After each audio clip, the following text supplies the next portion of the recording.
We'll call the City Commission Budget Workshop number 2 to order. If you would, please stand for the pledge and the invocation. Dear Heavenly Father, we come to you this evening. We ask that you give us wisdom to make the best decisions for the city of Leesburg. In your precious name, amen. I pledge allegiance to the flag of the United States of America and to the republic for which it stands, one nation, under God, indivisible, with liberty and justice for all. I would ask that you silence your cell phones, please. All right, we've done the pledge and the invocation. We'll move on to the fiscal year 2025-2026 budget workshop presentation by the city manager. All right, so we'll just jump right into it. So this evening, we've scheduled to review the enterprise funds, which consist of the electric and gas departments. Then we're going to take a look at the special revenue funds, building permits, housing, and then I kind of shuffled the deck so that most of our discussion was at the end regarding a lot of the capital improvements that are going to be in some of the other funds. So our community development agency budgets, the discretionary sales tax and gas tax. So those are the discussion funds this evening. So again, I kept it at a pretty high level. If you all want to break down and bust it into line by line item detail, we can, but you all seem to have appreciated the high level reviews. So again, the electric fund looks a lot like it did last year. So I want to talk about, again, some of the stresses on the electric fund. We've talked about this in quite detail, I think, with the City Commission, as well as the Electric Advisory Board. So with that kind of stuff, we continue to be aggressive in CIPs, capital improvement projects. We also have two kind of CIPs. We have stuff that we want to fix and stuff that's forced on us, which in this chart here we call the growth CIPs. Those then come back to you all in the form of the contribution and aid agreements and all the different subdivisions that have extended. And remember too, so specifically when we talk about growth for the electric fund, we're really talking about the north side of Leesburg. Once we get past the 3327 intersection-ish, we go into Duke Seco land. So when we talk about growth impacts on the electric system, really we're talking about the North Fruitland Park area, and then a little bit out in the northeast side of town, around the Silver Lake area and out the 44 corridor. Inflation continues to be a humongous impact on electric, from poles to transformers to meters to all sorts of things.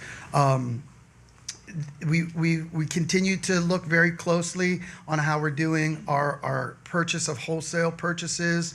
Our transfer to the general fund is actually now starting to benefit. It was in the stress column in this chart as a stressor, but really now it's really becoming less of a stressor on the electric fund. So I put it in there and then said it's minimal. So we're really starting to get better. And then some of kind of the minimal operation needs where we've trimmed back, no pun intended, but tree trimming and osmosis pole replacement. Hopefully this fiscal year you see us start to catch up with some of those things. With that, capital improvements, where we've been very aggressive, this is kind of the last several years. The monies that we've spent on capital improvements, 5.97, I'm not going to read all those numbers to you, but as we saw our funds start to decrease, kind of the post-COVID timeframe, the last 2 fiscal years, you saw us start to shrink back, to start rebuilding kind of our cash reserves, and now I'm going to say we're taking that pay-as-you-go approach with the electric fund. And so the next chart we're going to show you here really shows we're starting to rebound. I say that cautiously, so let's just jump to it. So before I jump to that chart though, the electric fund this year is made up of about $7.8 million in different projects. I boiled these down for you a little bit differently because, so I want to repeat remember if you read the three-legged stool that drives electric capital improvements. So just for the audience, I'm going to use the word CIP. So I know I'm going to slip into acronyms here. So capital improvement projects in the electric fund, and most of our funds, really electric and gas, are very similar in how the three-legged stool works. And so CIP investments are really caused for us in three ways.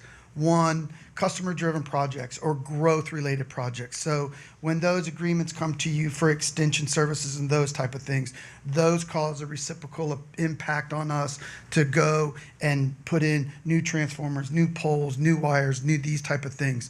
So you'll see in the formal reports that go out, transformers, and you'll see one number. And so that makes it confusing because it could be a transformer for three different reasons. But number one, customer-driven projects. So we've estimated in customer-driven projects that will need just a little bit south of $2.4 million. So that number could go either way. It could be bigger, it could be smaller, but it's kind of based on where we see we're going to get impacts kind of in the electric territory this year. The second one I'm calling forced repairs, or things I've said, you've heard me say in the past, or things that go bump in the night. So when the big storm comes, and we're forced to repair the same type of things as new transformers, poles, wires, these type of things.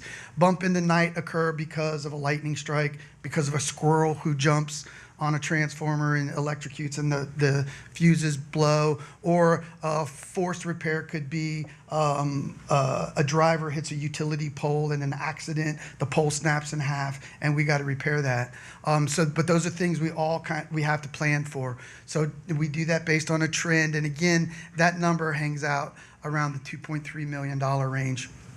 Then the last thing is I said those to you wrong. I'm sorry. Customer-driven projects, $2.3 million. Things that go bump in the night, $3.1 million in improvements.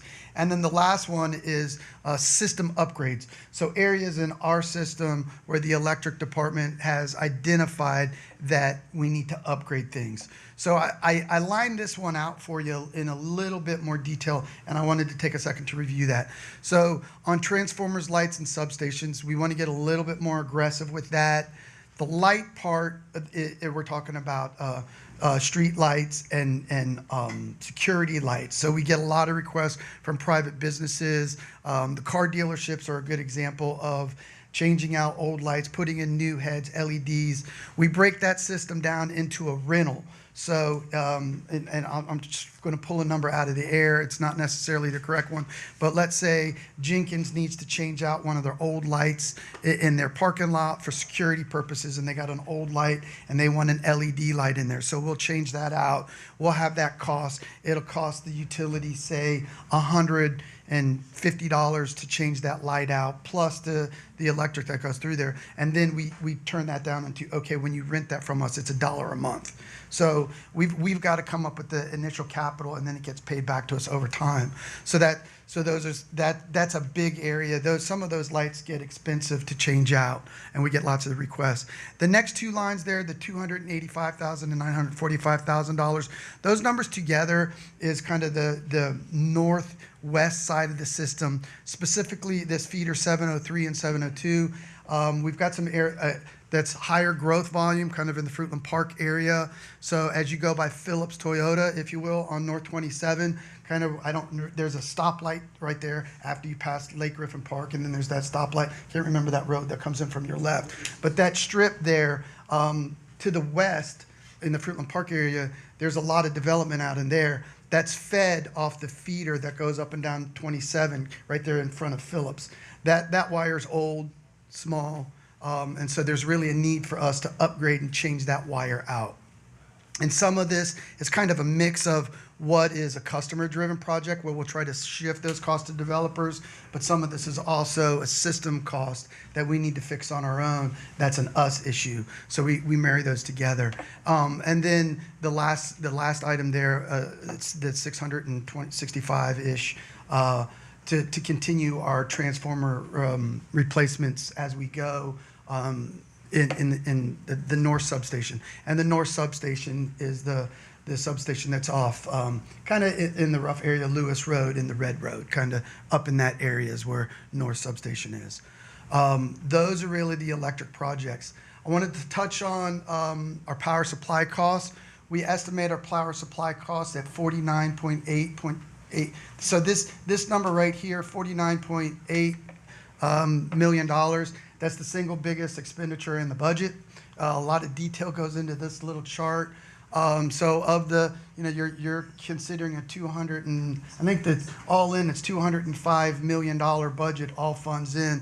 There's 25% of it right there is the power that you purchase. So just I feel obligated just to talk a little bit about it. If you look at these numbers and you break it down into megawatt hours over the past few fiscal years, we've been doing pretty well. If you recall when we had the big spike a couple years ago in the power cost adjustment, that actually brought this many people into the room to talk about that. Really, that number in a year, if I just off the top of my head, was about $100 a megawatt. So before that, we were in the $75 to $80 a megawatt.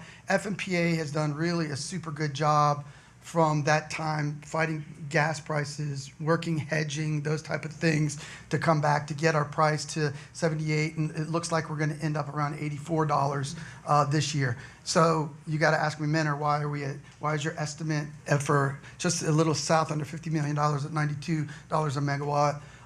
That's a good number. Stick with it. It won't. I knock on wood. It hopefully goes down.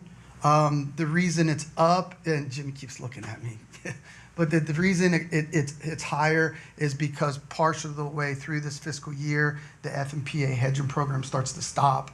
So they'll move that block out as they buy hedges, and then hopefully we'll see that number come down. So assuming they don't, we've planned for $92 a megawatt. Does that ultimately shift into a price reduction? To be determined. And so that's kind of where I'll stop on that and talk about pricing. As you guys know, we went into fiscal year 25 thinking we may need to have kind of a rate adjustment. So let me talk real quick about that. The rate structure for us is two-tiered. We have the fuel adjustment that we call the bulk cost of power adjustment, which the commission has given the city manager the authority to manage on a monthly basis. We try to keep that as consistent as possible. Right now it's 2 cents or 2.5 cents, can't remember. So that one we change monthly based on where the fuel costs go. The second one is the price that you all set, which is what we call the base rate. We have been toying with the concept last year and into this year that we may need a base rate increase. I'm recommending to you all this year that we don't do a base rate increase. We've had these discussions with the Electric Advisory Board. I think when I left them in June, we weren't able to meet this month because of the budget workshops and different things.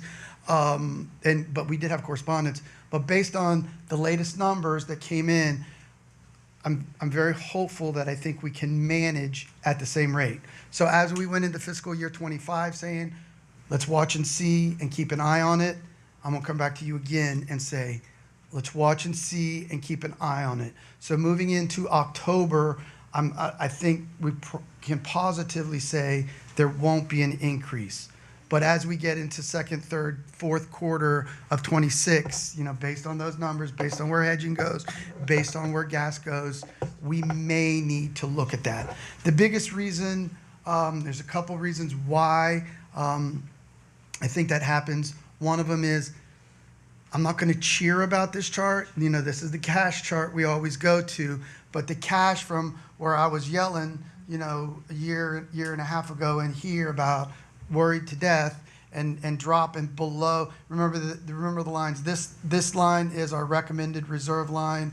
The top of I'm just going to go with the top of the blue line. Remember, that's total cash, and some of that's restricted, like the BCPA money. So, but total cash is starting to make a rebound in the last year, and part of that's from us scrimping down on our expenses and really being conservative and frugal about, so back to that CIP phase, that slide. So I will say it's looking better. That gives us more comfort that I think we can kind of keep the needle in the red and watch it. I don't feel that that's a bad position to do because you have the cash to lean on it. We're very good, I think, at managing that on the fly. I don't see us doing anything crazy in terms of what we saw in terms of the BCPA. And part of that was leaning on our cash. We don't have that reserve, so I don't see us making that mistake again. But I feel comfortable that we have enough time to react, provide enough information to our customer base if we need to make that rate increase. But I think we can move into the fiscal year safely, keeping the base rate where it's at. And on that note, if we move over to the other side of the house, Paul got the updated on the BCPA numbers, and we are right on target with our assessments for the power cost adjustment numbers. So fortunately, probably no base increase moving into the fiscal year, and then unfortunately, probably no decrease on the power cost adjustment, because we have that set pretty good to where we're recovering and under recovering where we should be pretty much right on. Frankly, we're within a $200,000 spread. So that's a $200,000 spread into $3 million. So that we've been lucky so far this year. Lucky or good, whichever one you want to go with. So there's your rate comparisons, kind of where we're headed. Your debt, in the electric fund, which is old stuff, and then the highlights. And again, this kind of backs up where we're at. Again, so the first one, monitoring the rate, so no rate increase moving into the fiscal year. Part of this comes from the relief that we saw in shifting over the metering from GE to Itron, which we should have the full impact of that into first quarter 26. So that we saw some really help with that. That then helped us go back in, and one of the areas where we're starting to skim, where we saw the cash decrease to help us manage that and keep our rate down, we shorted depreciation.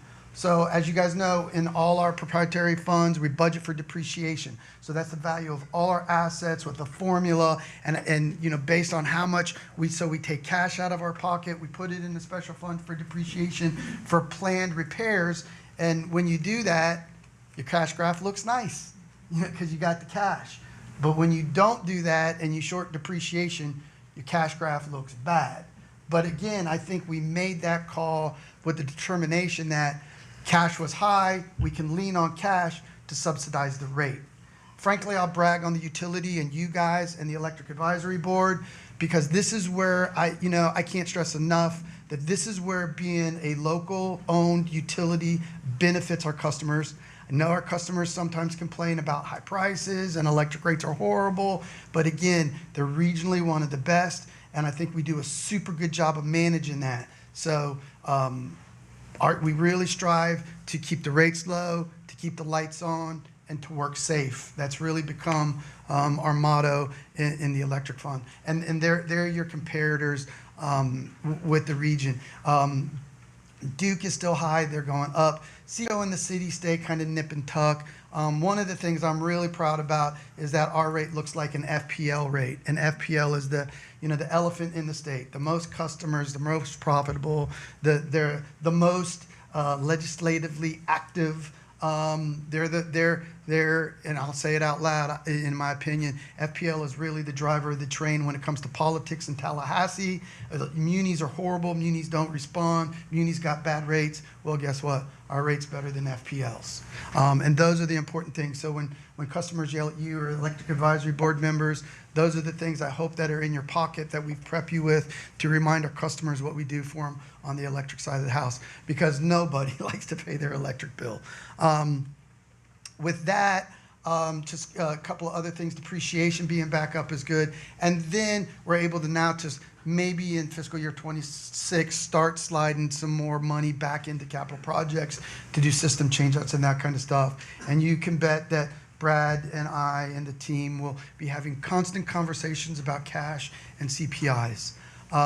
These are the detail slides, and I'll stop there. Any questions on electric?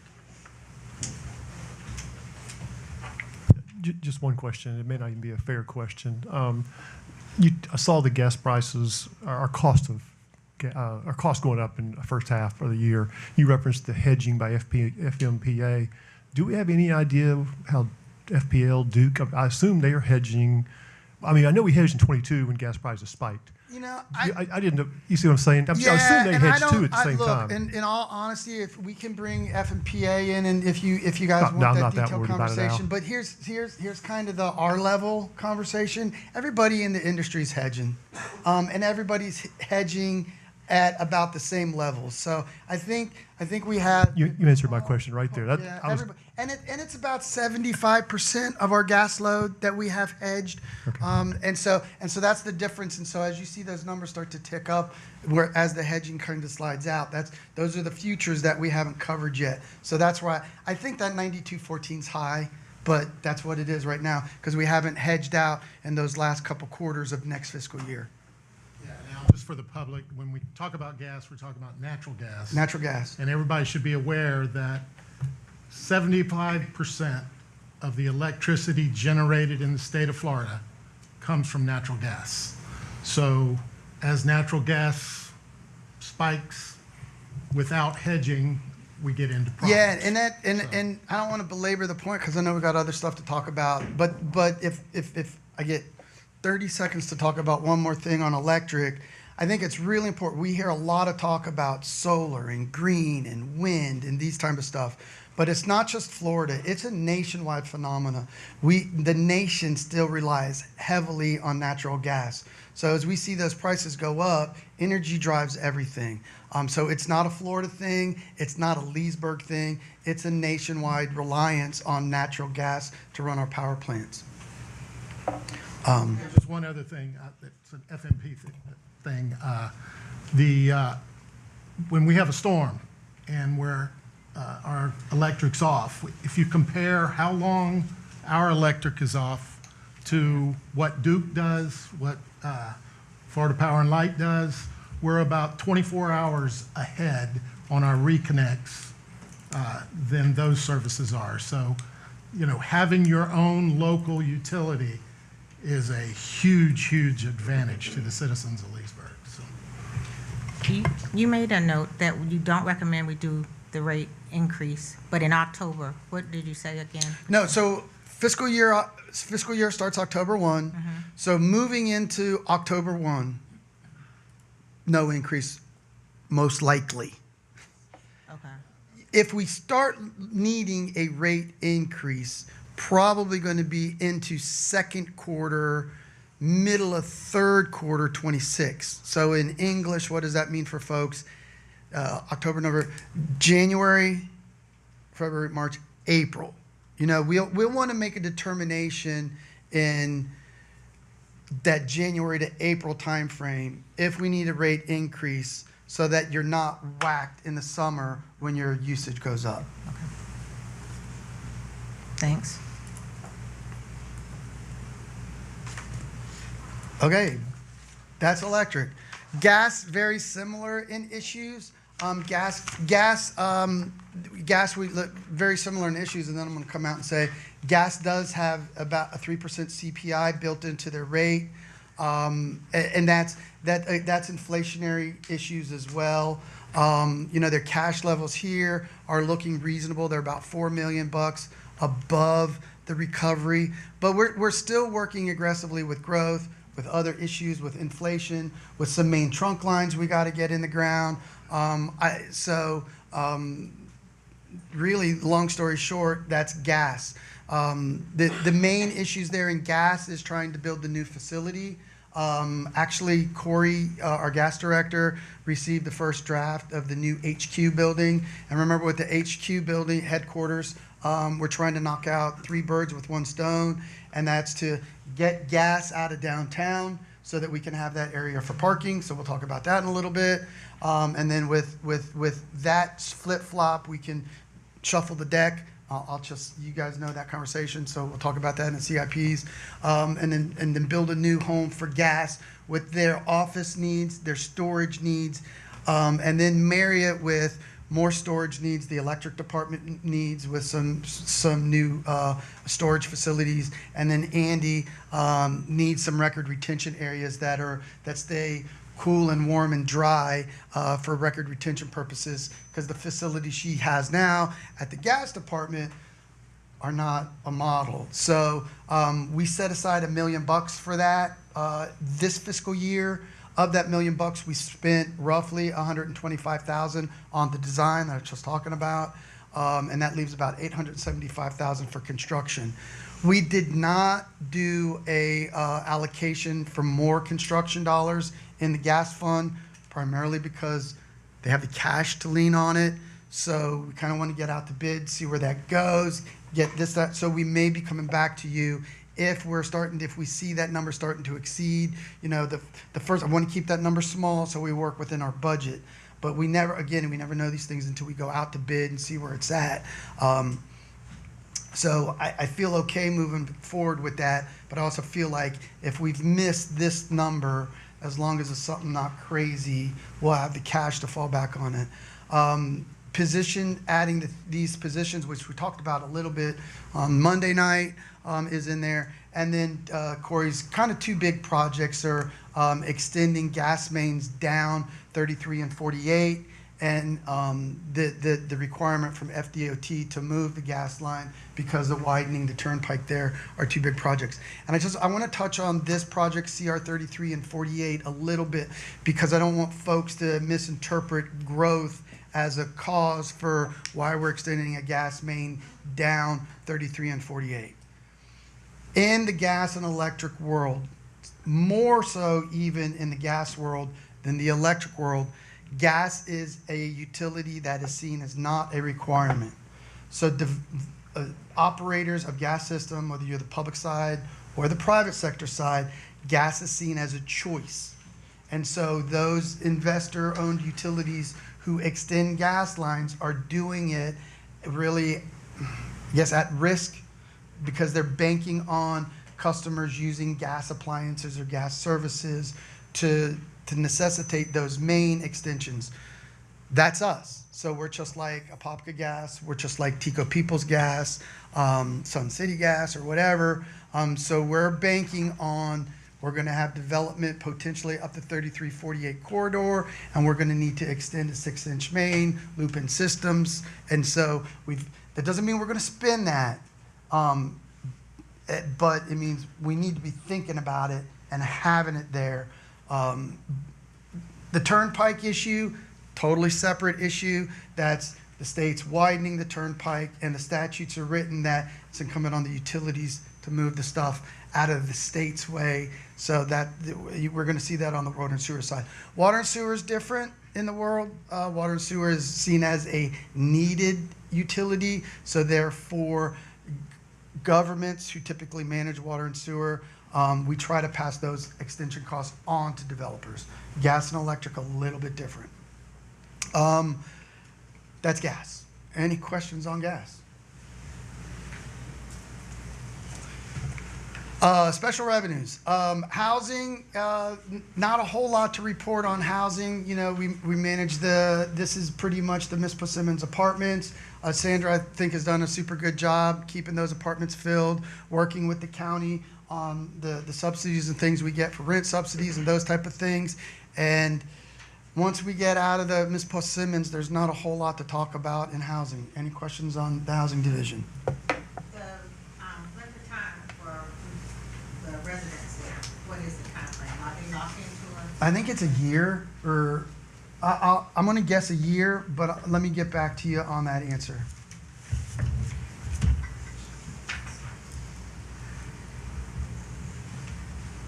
Okay, so with housing, kind of the last proprietary fund is the building fund, and as you know, the way the statutes are written, and the building fund is another fund that's really hawked by lobbyists, and instead of the big investor in utilities, it's the construction industry, and the construction is a big and powerful lobby as well, and the laws are written such that your building fees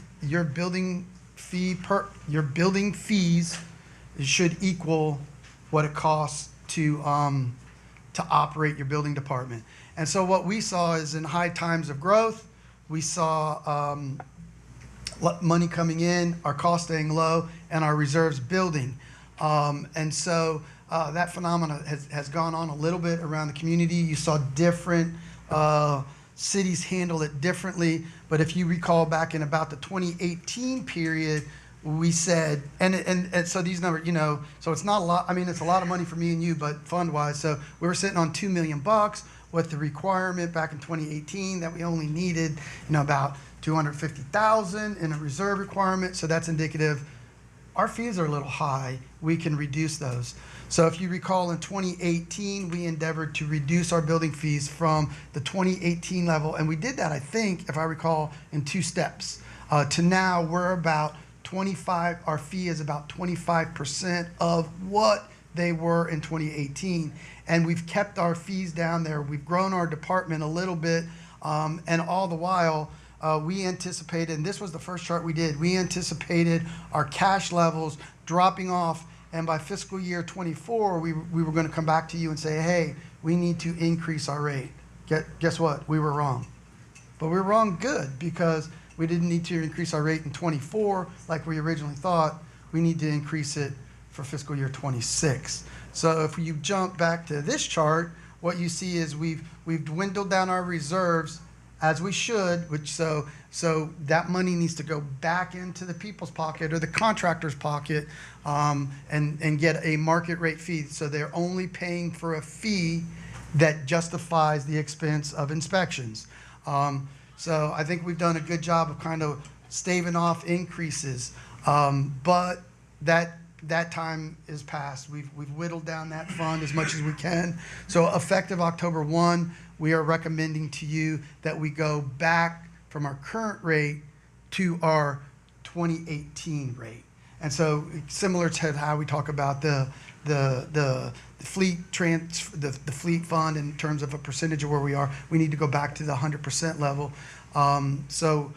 What does that look like? That looks like this is a super complicated fee structure. And of all our funds, building is really, it's not a complicated fee structure, but there's just so many different permits that you come into: a fence permit, a pool permit, a house permit, AC permit, electrical. So it's putting all that stuff in one slide and trying to pull it down is extremely difficult. So this line up here, I think is like the baseline to compare. So if we go back up, what we wanted to do is, if we go back up to where our fee was in 2018 to build the typical house, a single family house, and I think that's about 2,000 square foot house or so, it will cost you, or a contractor or a person or whoever, about $2,500 to build that house. And here's where everybody else is at. Groveland, $5,900, Eustis, $4,900, Mount Dora, $3,100. Lady Lake is relatively inexpensive. Claremont, $2,900. Mascot, there you see the numbers. And Lake and Sumter County remain relatively inexpensive. But that's a 2018 number. That's really where we think we need to be. So basically, every fee goes back to where it was in 2018. If you all are okay and understand it at the workshop level, what we'll be doing is we'll be bringing you a rate resolution. Like we talked about, there's going to be lots of little things between now and October 1st where you formally say yay or nay. We'll be bringing you a rate resolution that implements these effective for October 1. I'll also say, I think we'll talk a little bit in regular meetings about impact fees, but the feedback that I've received from various sources, mostly in the construction industry, I think everybody's pretty much prepped that impact fees and building fees need to go up. So I don't think that going back to your 2018 is going to bring all the contractors in the room. I may be wrong, but I don't anticipate it. This is here again is kind of the detail of all the fees, and then your details. That's the building fund. Any questions there?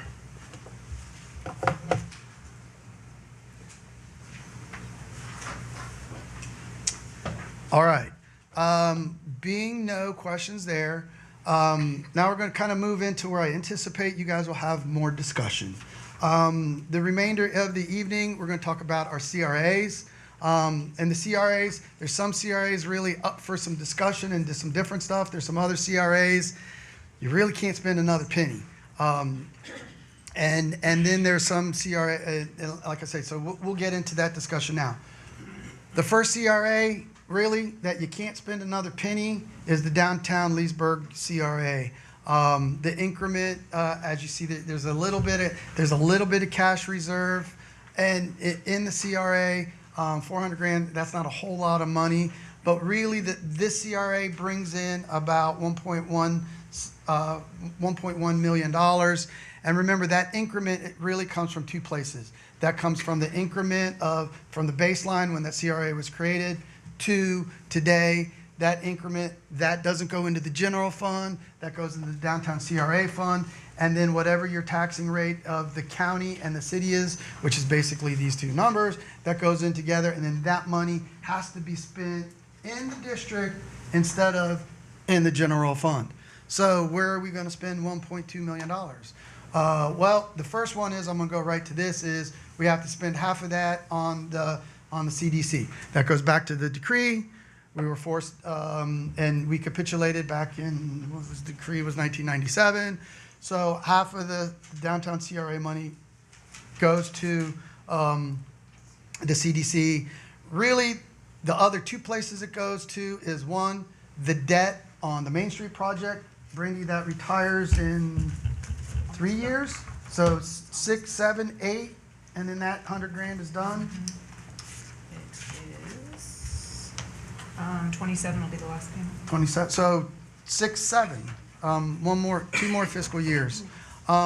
So you've got the CDC payment, you've got the debt payment for the Main Street project, and the Main Street project is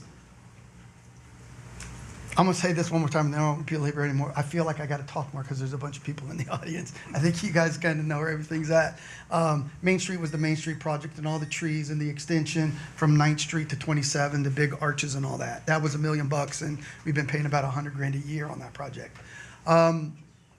Special events, it was really the new expense. So we created the special events division. That is now in the 3rd year of its operations. So when the partnership decided not to do partnership stuff anymore, we picked that baton up and we funded all that stuff with the with events, Bike Fest. Bike Fest expenses over in the general fund. You looked at it Monday, but the special event stuff is all the special event, 4th of July, Christmas, yada yada yada. That's the downtown CRA. Just a question. Do you think long-term having the special events in the CRA will hurt it from future projects? And we should look at fund that somewhere else? Yes. But I think that's a you call. When we made the call to do special events, we thought that was important. Mm-hmm. We thought that the CRA was a good fund to house it. And it was within the CRA master plan. It's an eligible expense, so we're working within the rules. And I think the dangers are the sunset of this more than anything.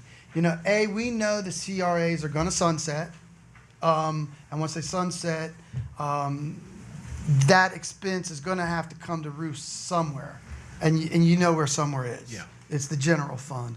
So yes, is the answer to your question. I would also say, don't worry about it until, I think we need to keep an eye on it. I wouldn't change the funding mechanism until A, we're forced to, or B, it sunsets naturally. So the forced to is, as you guys know, this legislative session, there was lots of talk at the state legislature about sunsetting CRAs. And the initial legislation was sunset all CRAs except for debt, effective October 1, 25. That legislation really got watered down and rolled back because, you know, the scuttlebutt was the state legislature was picking on one community. And so I think a special bill or a local act occurred to address that. Does the CRA banter get picked up again this session? Probably. Does anything happen from it? I don't know. So your question, Mayor, goes back to the two things. When does it matriculate naturally, and when is it forced to? And if it's forced to, you're going to have two big questions on your hand. How do we deal with the CDC, and what do we do with special events? My only thing was like future facade landscape grants, any things like that. We haven't funded those in a while, so we don't have funding for those, so just on the radar. Thank you. I have a question. For special events, are we allowing additional events to be added, or those are the set ones that we know?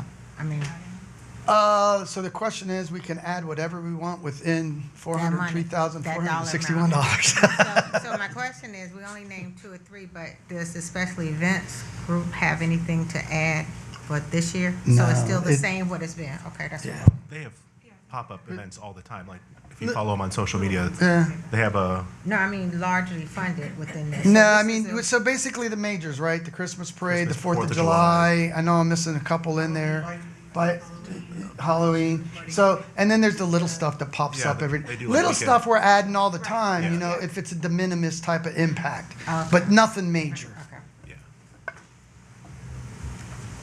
Any questions on downtown? Carver Heights. Carver Heights and 441 is probably where you have the most flexibility. So Carver Heights, they're sitting on about 280,000 in cash, and they're bringing in about $1 million a year. So we've set up. There's kind of 3 areas that the Carver Heights budget has. First, kind of the personnel and housing service and operation expenses for the resource center and the debt on the resource center. So these are kind of all fixed expenses. So, you know, there's not a whole lot we can do there. Paying bills and cost of services of running that CRA. So it's self-sustaining, it's fixed in the CRA. There's no bleed out into the general fund. We did debt to build the resource center, kind of like we did with the Main Street. So long story short, these expenses, you gotta pay them.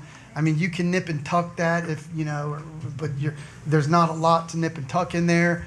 But the good thing is, you do, after you pay these things that you have to pay, there's about 600 grand in the budget. Actually, the number is it's 600 plus, and the way your budget books went out is what you spent on the home grant program this year. We just copied that again this year.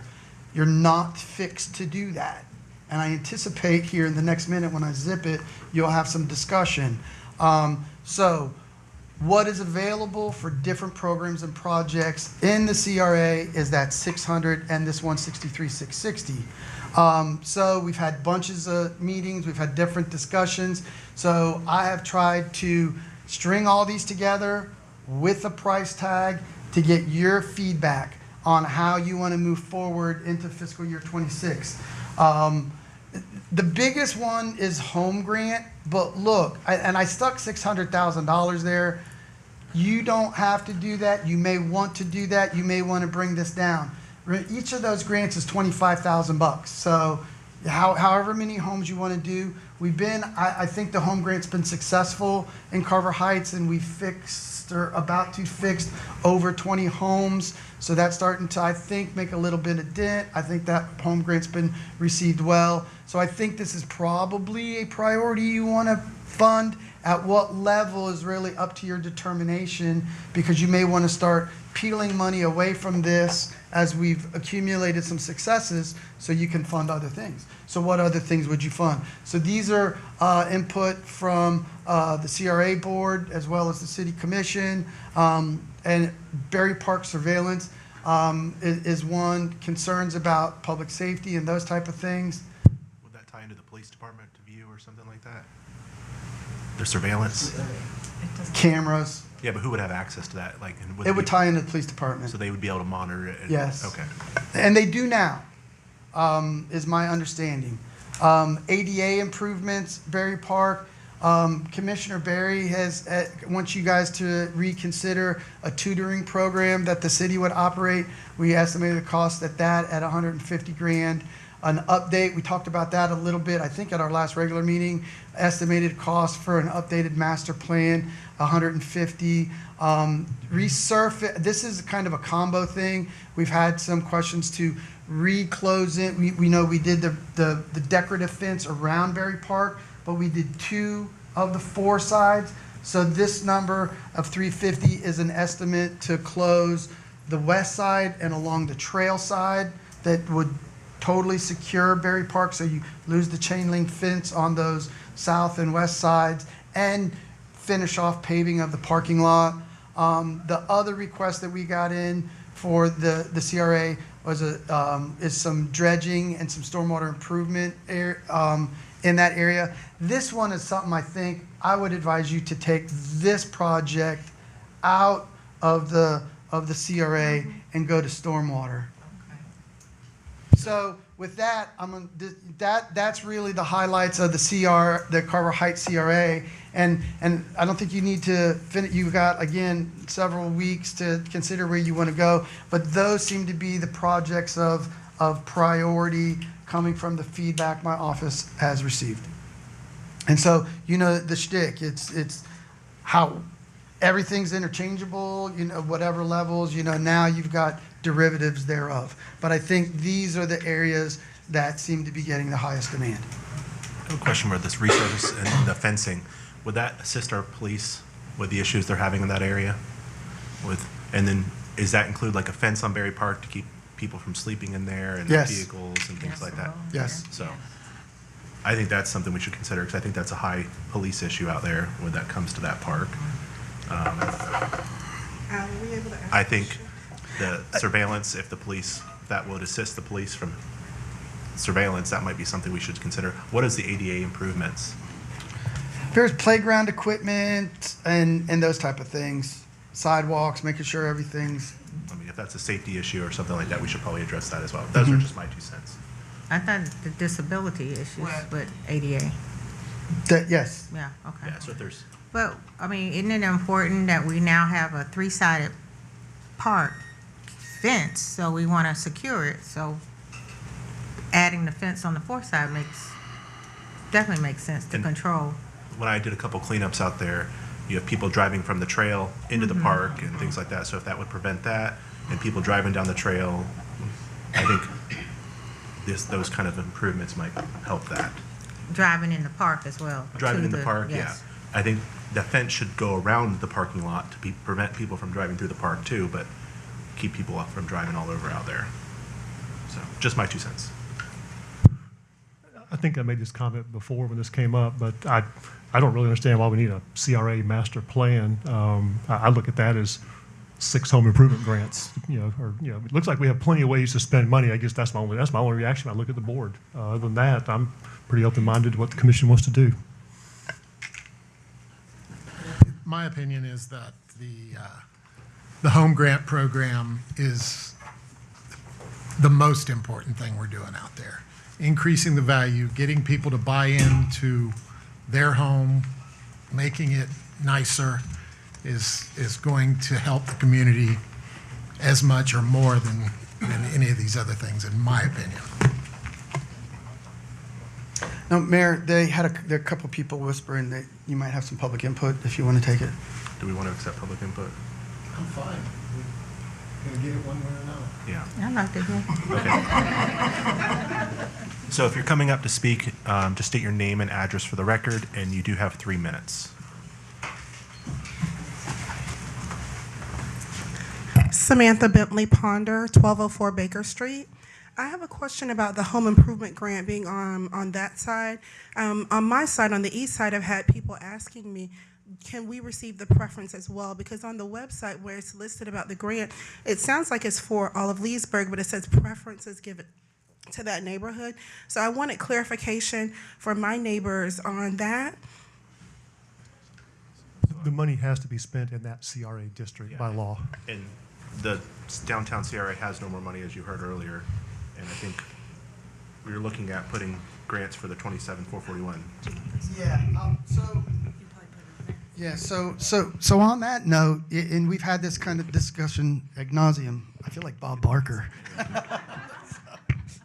You want to get this one? Don't let this count against my 3 minutes, okay? Pause my time So while he answers me. The story there has been, we created the home grant program 2 years ago, and it's a citywide program. We have basically 4 ways to fund the CRA program: from the general fund, from the Carver Heights CRA, from the 44127 CRA, and from the downtown CRA. We don't.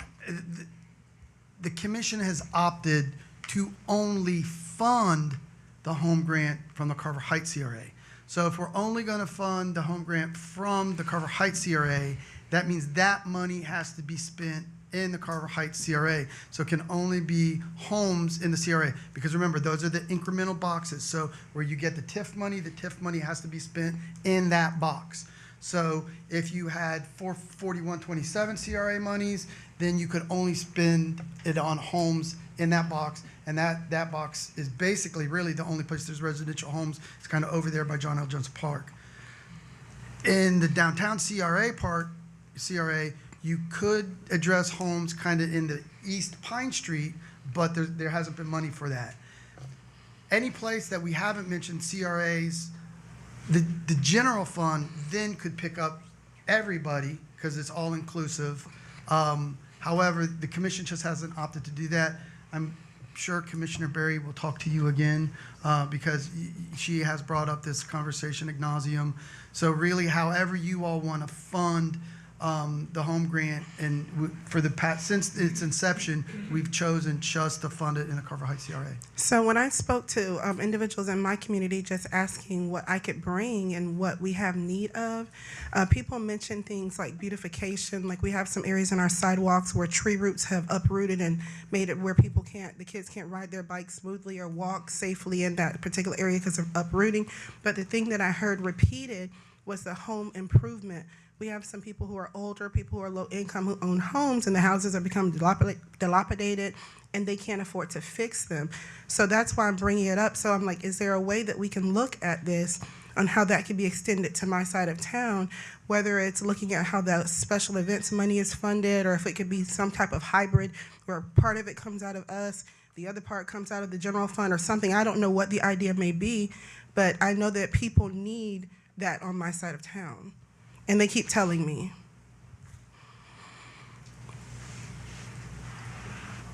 Yes, sir. Yes, sir. All right. Good evening. Robert Alderman, 1113 Beecher Street, Leesburg, Florida.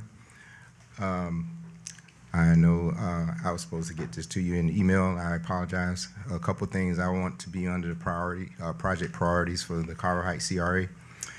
One of those things I would like to be on there is that the gateways into the community, into Montclair, into Carver Heights, that we have an LED signage board established at the gateways, like right there across from where the fireplace is and the other end.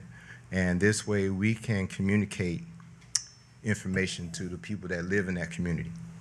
And I think that's important because I feel like there's a lot of things that happen that the people in that community, they are not aware of. And I think if we establish a better way to communicate in these days and times, the digital board would be probably, I think, a good way to do it. Because Facebook is not, I don't look at Facebook all the time. I'm on there, but I have a love-hate relationship with Facebook. That's just what it is. So I feel like that would be something that should be added to the project priorities, that we put a signage board at the gateways. And that way, I mean, this can not only be used for the people in that community, it can be used for, communicating things from the city of Leesburg. Bike week, anything that's happening. So it'll not just benefit that community. I think it'll benefit, Leesburg overall. Plus, I think it'll be a model for things that can be done throughout the city. So that's one of the things I would like to have added to the project priorities. The other thing that I would like is, I feel like in that particular community, we need like a mini community center that can service things like people having meetings there and they don't have to worry about, hey, I got to drive across town or I got to drive out to Montclair, because we can use the resource center out there for people in Montclair. But right there in that community somewhere, I know I mentioned where the pool was and I heard an argument that parking may be a problem. But I'm sure there's some other area that we could probably establish some type of community center, or it doesn't have to be called a community center, activity center or something, that people in that neighborhood can go and access training or just events can be held, something just right there. So I've seen this in places like, I think, West Palm Beach. They got local things, not, wait, I got to go way over here to the Venetian Center, just right there in the community. And those were two things I've had on my mind. And another thing I would like to piggyback on her is being that I actually have lived on both sides of town. I live in Carver Heights now, but I lived on the other side. And I still have relations on that other side. And we do need help on that side of town. You know, like East Street and all that area needs some type of help. You know, so I just want to piggyback and add that in. Thank you, Commissioner Alderman. Any other public comments on this? All right. We'll close that and take it back to the commission. Any commissioner comments before we let Al start back up? All right. Oh, okay. Al. May I just Yes. make a comment? Oh, excuse me. I just wanted to make sure that I'm understanding the gateways will be where we have our entrances now for, so this is only for, where we're talking about CRA, so you're only looking at entrances information on the CRA area for Montclair West, okay. Because we also have a beautification that we're trying to establish with the signs as well throughout Leesburg, just FYI, I'm aware. And then I have a question far as the home improvement grants, and I know that Al will probably go into detail further, but the CRA for Carver Heights, Montclair is the only one that has been able to fund this project for the last 3 years. And we are aware that downtown is no money available. That's been stated and cleared, but we're hoping that we could possibly go to another CRA, but Al explained later. So I understand that. I just wanted to say I agree that that side of town does need help. I mean, I have ties into both sides, so I care about both sides. I care about the whole of Leesburg, don't get me wrong. But I'm just saying, but I do have personal ties on both sides. That's it. Thank you.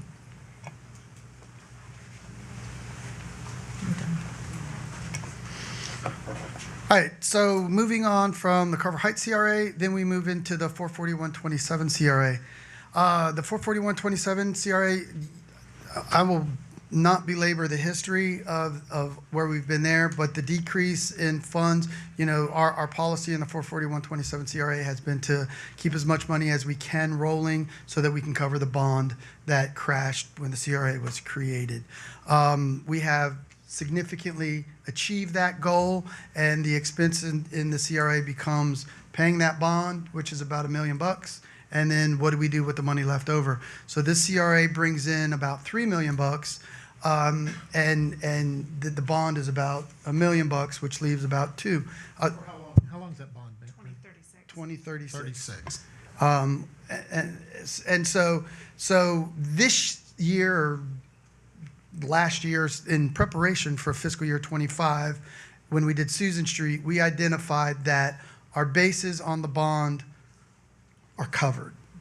Therefore, we had significant revenues that we could grab from, and that's the decrease. So we stashed the cash, which I think in this case was specifically permitted based on the bond and indebtedness that was associated with the CRA. Now that we've identified that the CRA has now grown out of that danger period when we recalculated the base, we've got about a $3 million fund, 3.4 to be exact. So the bond payment, $890, that leaves you with 2.5. So you've got about $2.5 million to determine what you want on this fund. So Susan Street is paid for, you know, barring any calamity during construction. And so now we're back to the principle of, do you want to take this money and go back to squirreling it away to secure the note? Do you want to peel a little bit of it off to hit miscellaneous things? We talked a little bit about this, so I didn't put a slide in the presentation, but there's really been only one discussion point. And if you were to spend some of this money, from the feedback that I would give you to you is, again, Commissioner Berry has spoke about trying to extend the home program into this CRA. This CRA is probably the most commercial based of all our CRAs, but there is a small portion of the CRA pretty much on the block that faces 441 near John L. Johnson Park, where those homes in that area, kind of there around Holiday Marine, where you may pick up some. So if you want to carve some home money out in that area from the 44127 CRA, you certainly have the financial ability to do it. I would advise you probably don't carve out more than 50 grand, or that's two or 100 grand, because I don't think you're going to get a lot of participation in that area. But at least you have it and you've expanded the CRA grant. And the other one is more of a beautification thing. We talked about it last year. It didn't pick up a lot of traction. But I think one of the things in the corridor that we need to do is expand the facade sign landscape grant.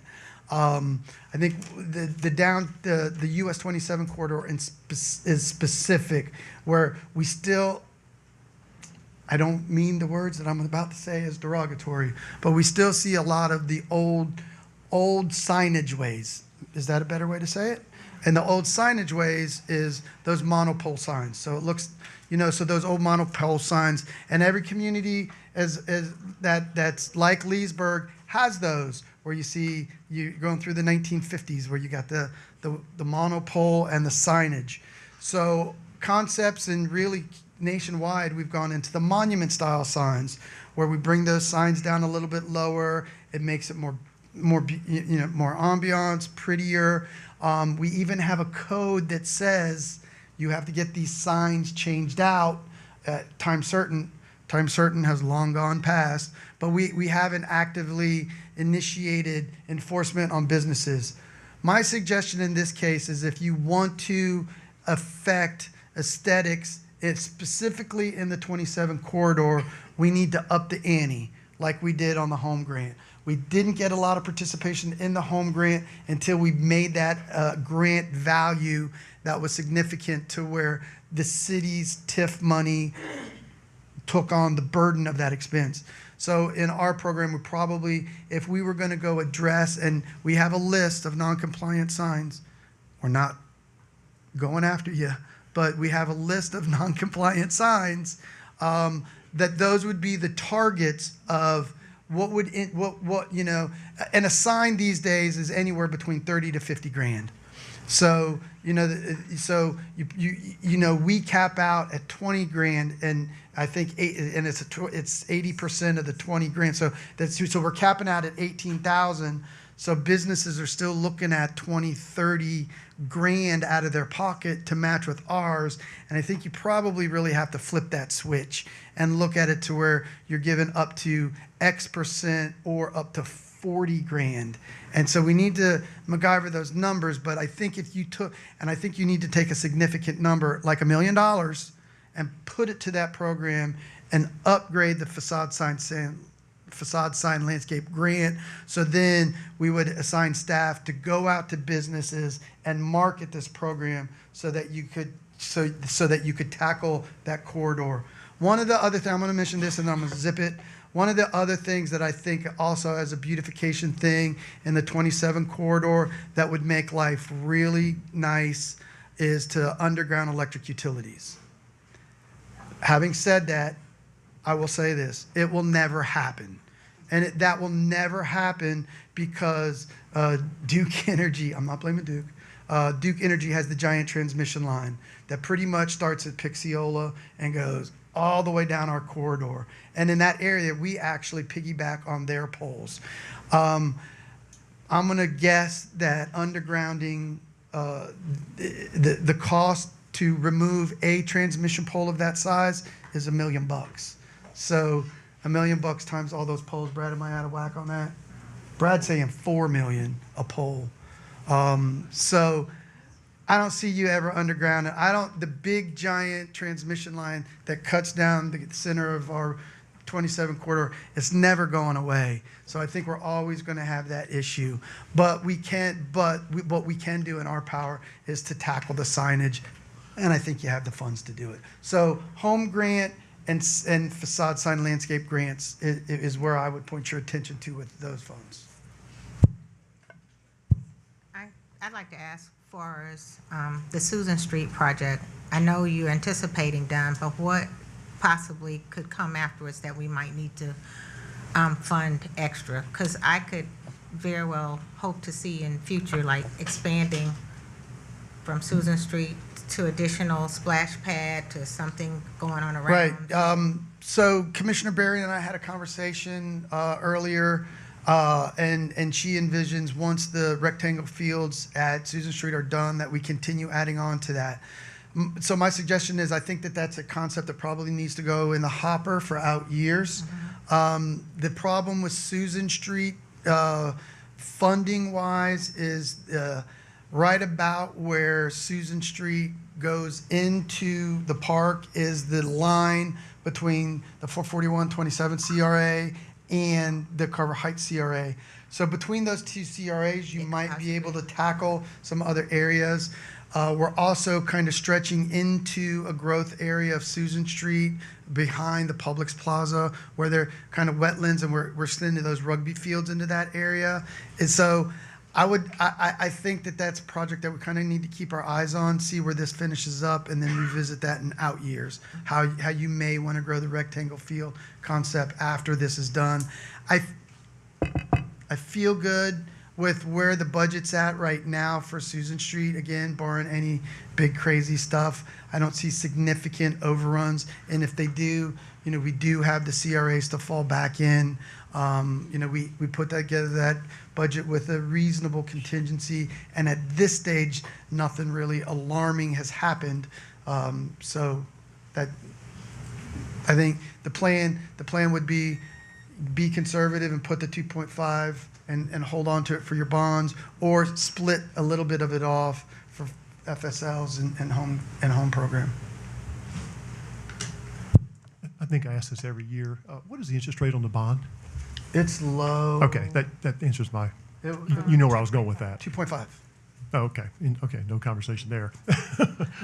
Commissioner, we've done. So let me answer We that talk too, about different because, funds. I always yeah, ask. We all of our bonds that we have in all of our funds are all 3 or lower, Okay. and we did a really super good job when interest rates dropped back in the day of refinancing everything. Thank you. I So- thought we had 1 or 2 that were high. That's why I was seeking clarification. Oh, the ones that there's 1 or 2 that we do have are high, That's but why I those get are mixed up. but those are cash-driven bonds. That's fine. So That's when we fine. ran out of cash, back in, I don't remember when, we went and we borrowed money for cash purposes. So that's not going to give you the same interest rate as a CIP. Secondly, I like your suggestions on the corridors, whether it's facade landscape grants, the home improvement grants. Based on the money we spent in Susan Street, what's the entrance now? Is it called Williams? Williams. Williams? I would like to include that in some beautification efforts to those homeowners. I drove it just yesterday or day before. That would be Carver. That would be Carver. Or Oh, I'm sorry. yeah. Okay. Well, is it? It's Well, right there on that- it's right- know what? Now I'm coming from 427 to the entrance to Susan Street. yeah, there may. I don't care where it comes I have from. I'm to just throwing it out really. there. We're splitting hairs on terms of I'm how just that throwing out the line idea. hits. Yeah. So. Yeah, I so- saw the map, but I But don't care where either it way, comes if you from. take some money from the 441-27 Or CRA, from both. I don't and care. you've got money in the Carver Heights CRA, you're going to capture William Street. Yeah, we're spending all this money on Susan Street, and that entrance is not up to par. I'll just stop right there. But that's the only ideas I have.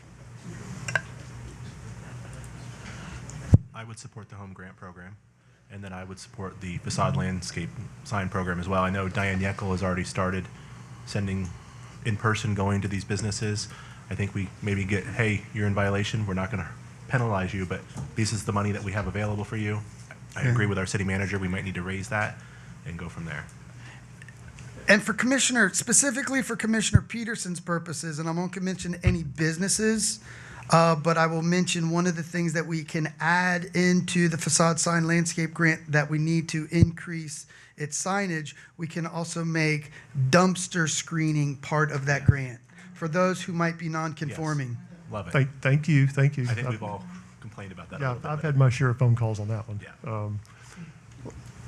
Is commissioners okay with the William Street, including that? It's only about two blocks. I think Okay. when you if you grab money for a home and you put it in 44127, you got Williams covered. Okay, thank you. So is it just Williams or is it Ken too? Because that's both the entrances. I'll come back. One this way Yes, and one this way. yes, Okay. yes is the answer. Do you guys agree with the city manager's recommendation of the facade sign and landscape grants?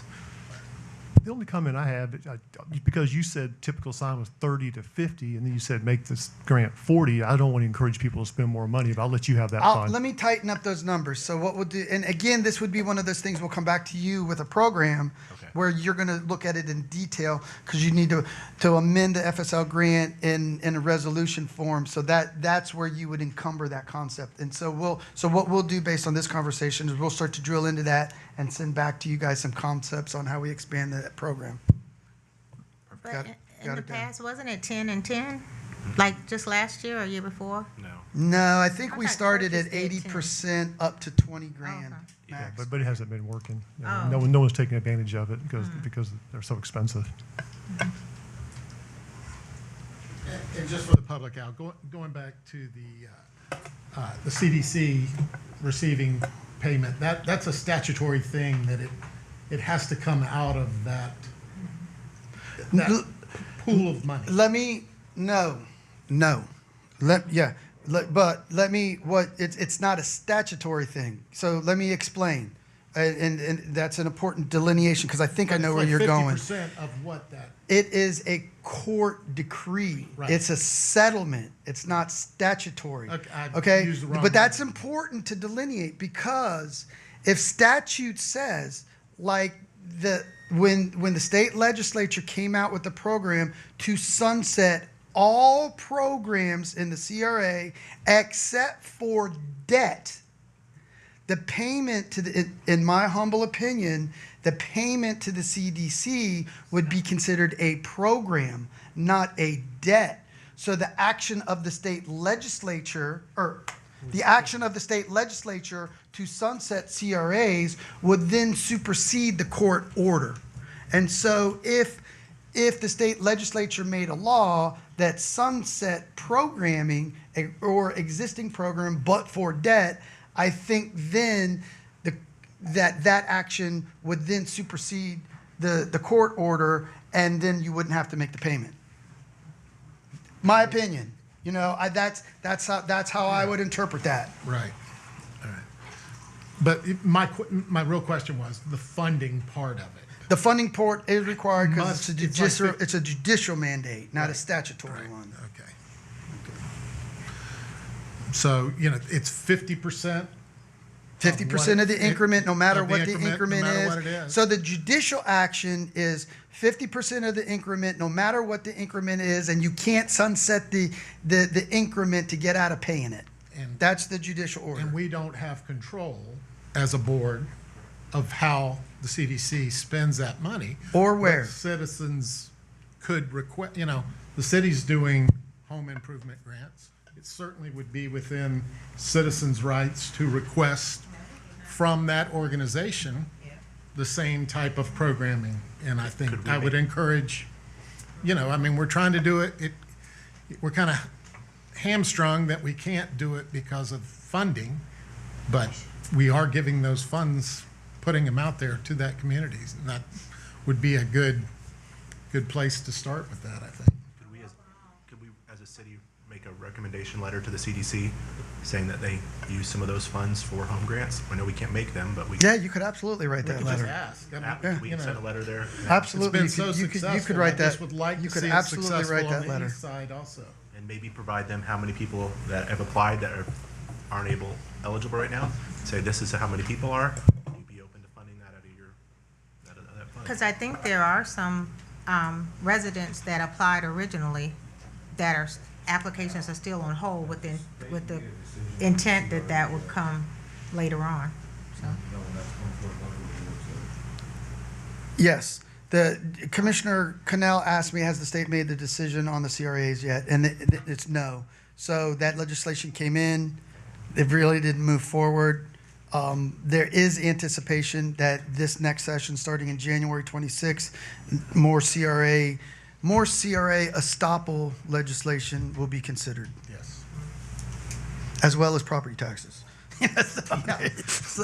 So this next session should be, instead of, so we may be crying about CRAs, general fund taxes, Yeah, well, we and got electric system. rates as well. So lots of stuff going on up there. I was stating, if I just would put back in, I mean, if you didn't hear me or understand me, I think there's some residents that have already applied that we could possibly consider on the east side, that their applications are in and on hold.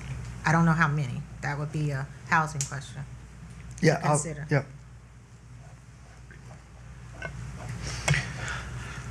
All right, well, barring any other questions, we'll move on. So really the discretionary sales tax, gases, so we're moving into special revenues now. So just one disclaimer as we're trying to condense the budget process here in workshops, because we talk about a lot of stuff. I think we have a really good feel on it. I will disclose, in full disclosure, we eliminated the discussion in these workshops on two funds. That's the capital improvement fund and the debt service fund.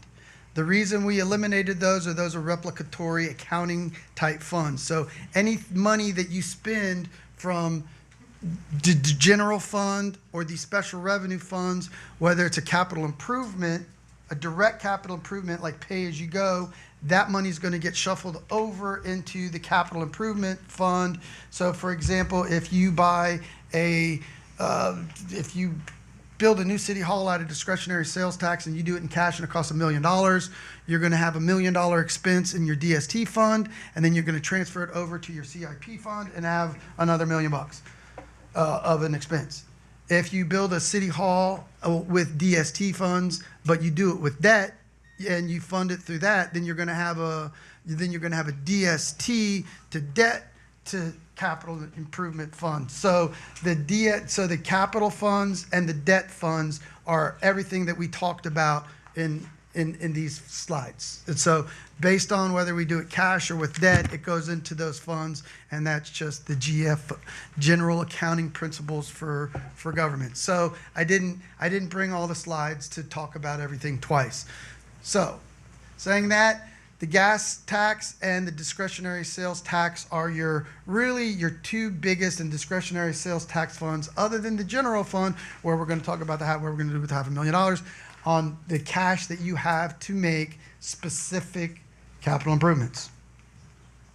So we bring in about $5.5 million in DST funds. Of that money, about 3.4 of it, we've already charged a credit card. Can't touch it, okay? That's the police station, that's City Hall, that's debt services we've done in the past, that's some shifting of funds to make things work. So 3.4 million is, if we were at the federal level, that is a non-discretionary expense. Can't touch it, okay? So we get to talk about discretionary expenses, what you can spend. So from that money left, you've got about $2.5 million that you can spend. What is it? Did I get my numbers backwards? I did my math backwards. We got $3.5 million. 3.5 is what you can put in, but we're using some cash. Okay, so I did that. My dyslexia jumped in. So we get in at about 5.5. Three. We get in about 3.7. If you want to go back, we get in 3.7, and then we are using. Oh, the fund balance. That's how I did that. We looked. So I did the math wrong. Okay. So we're still playing with about 1.7 that we haven't spent. That's where you get to the 5.5. Okay. But the stuff above, So you've got how much to spend? I think we have around About extra. 2.5 extra to spend. So you have competing demands for all of that.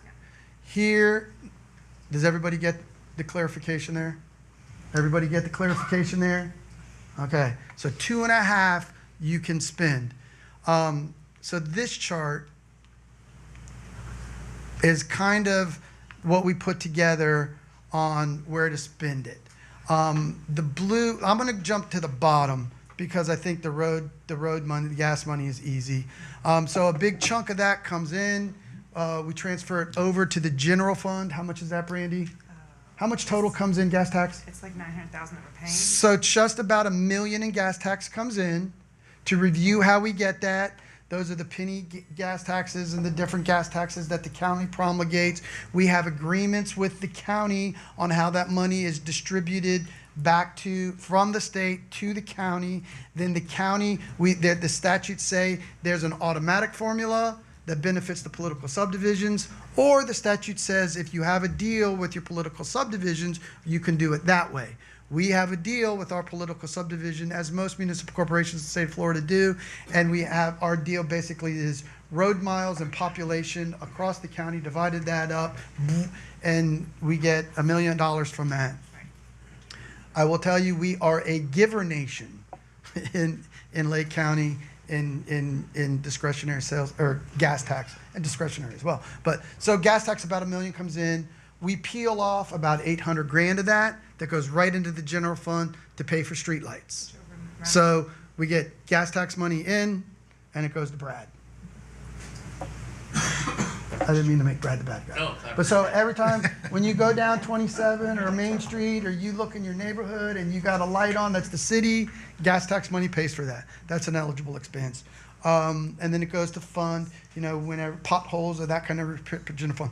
This year is the first year in a while that we're kind of catching up in the general fund side. So we're pulling a little bit of that back, and we're putting it into roads that need to be resurfaced. So roads and sidewalk repair is part of that eligible fund. That's gas tax money. What have we averaged on sidewalk repairs historically? I mean, I see $50,000. Is that kind of been the number for a long time? I don't know. It seems light. So very I'm light going to to get me. you an answer. How many linear feet of sidewalk do we repair a year? That's the question. I don't know. I'll get you an answer. Okay, it just seems a little light to me. I mean, It's light. It's expensive. and I've heard too. somebody comment on broken. I think I've heard it at least once tonight. And I mean, I get complaints in my neighborhood on broken sidewalks. But okay. If you have those complaints, please let me know. We try to tackle them too as we go. Okay, so that's gas tax. Discretionary sales tax is probably the conversation du jour.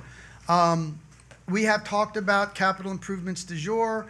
This is kind of how staff has organized it based on internal feedback, discussion, at public meetings, and kind of the witching hours now from this point moving into September on how you solidify where you're going to spend those monies. Nothing in this chart is set in stone. I'm sure you're going to get lots of public input on how to spend some of these dollars. How we have organized it as a staff level for your consideration is continue the downtown parking project. Last year we allocated about $1.2 million for that. We spent about 150 on it for design, so we have $1 million that we haven't spent. We anticipate that project may or may not be above that number, probably above, but the number one priority is to continue to shift money to that project so we don't run out of money.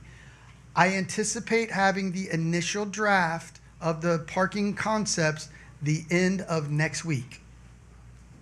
That will be presented to you shortly. We'll start dissecting it and splitting it up and doing what we do with capital projects. My hope is that first part of 26 we can get out to bid, so that by summerish of 26 construction starting, and some of that, remember, is going to go hand in hand with what we do with the gas department. So that's number one on the list. 1.5. If you put 1.5 into that fund, you now have $2.7 million for parking or other things related to parking for downtown. I would recommend firmly that you keep that pot. Hopefully we're under that, and then you would have option to put money back into the pot for other projects or put other money back into downtown, because what we're seeing is money for downtown is not available in the downtown CRA because of how we've rearranged wires over there. And I think the commission, I think all the commissioners know this, but for the benefit of the audience, we budgeted $2.5 million for downtown and parking in 2020, and it's been basically siphoned off every year. So that's why I've been vocal. That's why Al pointed at me on the parking. That's I mean, that's it. We had a large allocation that we never got to. COVID came, monies got shifted around to do different things, and we never got back to it. Are we gonna get this conceptual plan next week or something before we spend any more money on this? The only money that we spent, Commissioner, on this has been on design. So, yes. So we won't spend any more until we have the conceptual I'm not plan. going to say that because we might have design bills we have to pay. So I would say we will spend money on design, but we won't spend any on construction until you all see it. But yeah, it'll go out to bid, and then it'll come Right, back but for I the mean, commission. the design you're referring to, you're saying it's like a conceptual design we're gonna get next week? I hope to have that at the end of next week.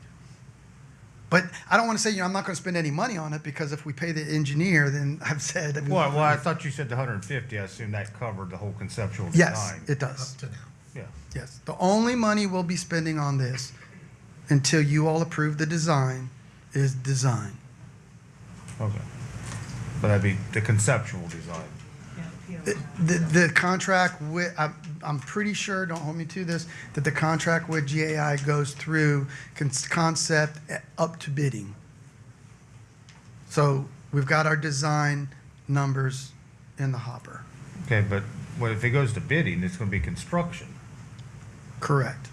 So how much more is that gonna cost before we get to revisit? We've got and decide? we've got $1 million plus whatever you decide to put in the pot from 26 money. So you're saying we're gonna go ahead and spend $1 million before we approve the design? No. There won't be any more money spent on this project except for professional services out of the 150 that you've allocated for GAI. The 150? Correct. Okay. So that's suggestion number one. Suggestion number two, and let me go to a couple a picture here. Probably the biggest concept that Recreation Board, feedback from commissioners, talk around town, is the one for pickleball courts.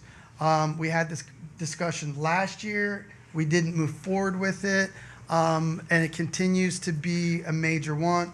And pickleball is kind of the number one sport, that leisure activity that folks seem to want to do these days.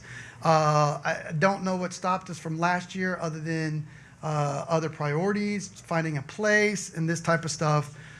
So as we've moved through this fiscal year, where is the best place? What can we do? Limit, we don't want to purchase property. We're recommending to you the best place is to create a new project called the Palmetto Street and Palmetto actually, and Second. So that corridor with the circles, if you will. The city owns this. I'm going to be pretty specific. This is Second Street. This is Palmetto. The city owns this property. Everything but the green strip. Yeah, it's kind of an L. We own an open space between Mr. Sokol's lounge, where the Public Works used to have a storage facility we knocked down, the lakefront TV area, the shuffleboard courts, and the tennis courts. This strip right here is not owned by the city. It is owned by CSX. The city has tried to look into acquiring that parcel, and dealing with the railroads is more difficult than dealing with the federal government. We also think there could be some UST issues associated with this site. But anyway, around the site, it's kind of available for redevelopment. So the issues become pickleball, shuffleboard, tennis, and a concept that's been around probably since the Dr. Marbutt report, and ways to help homelessness, teens, or what have you, is forward path concept of providing shelter or providing homes for teens. That concept has been around. Ms. Burry, who's, I don't know her title, director of Forward Path, has worked with many communities in Lake. She's talked with us ad nauseum, probably over the past 5-6 years, about where a place could be. We really haven't found a place that works. So how I would tee this conversation off for discussion, consideration is, I think these four items can all, I think, in one fashion or another, fit in here in different ways potentially. And so kind of the question du jour is, we have had on the deck to fix or not fix the tennis courts and the shuffleboard courts for some time. Up until probably 2 regular meetings ago, really the shuffleboard courts were seen as not actively used, and not actively used by a lot of city residents, and becoming in disrepair. We have had kind of the same issue with the tennis courts as well. We had the tennis courts slated for resurfacing probably 5 years ago, and we got it to a bid level to where the bid went out, the contract came to the city commission, and the city commission rejected it. So this is the recommendation that staff would provide the city commission. I think you'd need to consider whether you demolish and remove the shuffleboard and the tennis courts because they're not a primary use for the region. I think if you do that, you will have a small and loud pocket of resident discontent with the demolition of those courts. The tennis courts, I think, are even a smaller pocket that's directly related to the high school. In case in point, we recently demolished the tennis courts at Susan Street without a peep. I think tennis is losing its popularity. So with the concept of losing the shuffleboard courts and the tennis board courts, you now have this facility opened up for several different things. Pickleball courts where the tennis courts go, or pickleball courts where the old public works shelter used to be, or both. Forward Paths is a little more complicated because to make that program work, the requirement was 2 acres. I believe the shuffleboard court complex is about 1.7 acres. So it's not quite as big as Forward Paths is seeking, but it's in a location that serves all the purposes. So I think if you are going to put Forward Paths in this area, it really needs to go where the shuffleboard courts are.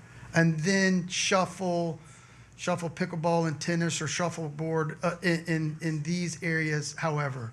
As you see, there's lots of derivatives. The next part of this recommendation is if you don't demolish shuffleboard and tennis, then I think you need to invest in fixing them. So it's either keep them and make them useful or get rid of them. Now it becomes, a couple of things we need to consider because now there becomes a number of derivatives on that. If we're going to marry a concept with Forward Paths, it needs this section, but you want to keep shuffleboard courts, you could move shuffleboard courts up here. And then you could go to the public works. And then you could come over here to the tennis courts and you could make a combo tennis court pickleball where you have a facility that's lined for both.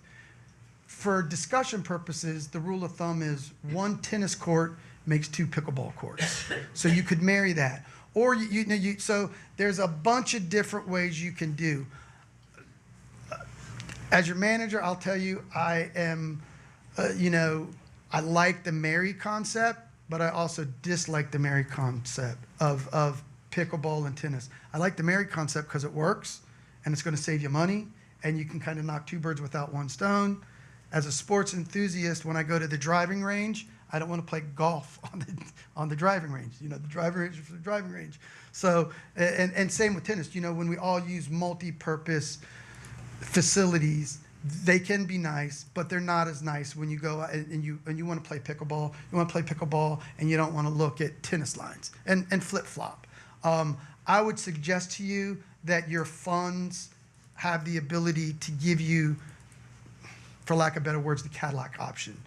But then it comes with, I understand, comes with competing demands, and it comes with money. So I know that you're probably going to get some public input on that, but that's really our recommendation of how do you want to spend that $2.5 million bucks. Let me jump ahead. It will only take a second because before you get into the discussion of these priorities, I think you also need to look, there's two other smaller priorities, and these can also, so now that we got derivatives, two other major maintenance items that are eligible for DST funding because the facilities were built with DST funds. We really need to change out the gymnasium floor. We talked about that Monday night. The price tag on that is $200. Here's a picture of it. That's a nice picture. And we also need to change out the carpet in the library. That's $350,000. It's a lot of carpet, a lot of weight, a lot of things to move. So I really think we need to tackle those two things. And the numbers add up. So you can get carpet, you can get gym floor, you can get pickleball and all that other stuff all wrapped up with what we've got. And we've got, that $500,000 over in the general fund we can kind of pass back and forth. I also wanted to talk about things that were left this year. When you say the $500,000 in the general fund, you're Yes, talking about. if you stay with the millage rate. Hey, thank Yes, you. you're following me, and I know. Just wanna make I'm sure speaking everybody I'm understands. speaking, yep, I skipped over to inside hyperbole to keep it short.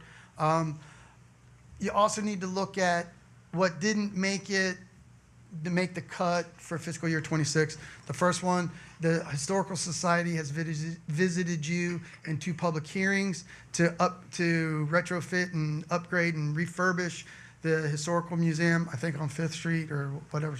I get my numbers mixed up. And that 6th Street. That number was $1 million.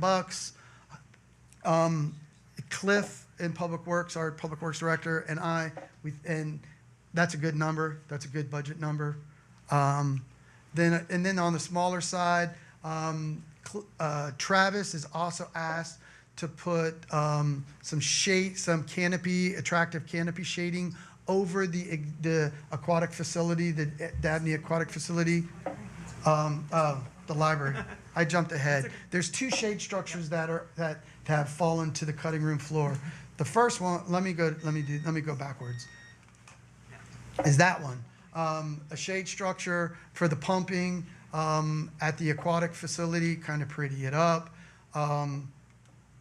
Shade structure improvements for Sleepy Hollow, and then the shade structure. This goes back to Lucy's time. Lucy, since I've been here, has asked for shade structures at the library, the little park that we have back on the north side of the library in that little courtyard. We haven't put this up, I think, for 2 reasons: homeless concerns and money. Dusty has brought this to our attention as well. But again, so these are kind of the top items that needed to that I wanted to show you that didn't make the cut. So back to kind of the issue du jour is how to tackle this Palmetto Sports Complex concept. I'll jump ahead, and then you can kind of finish on that this evening, depending on where you go. Debt service, that was that, and then questions. So really, this is the. You got one? No, I did. I hit it. And then this is really kind of the last concept that you have of the evening to discuss.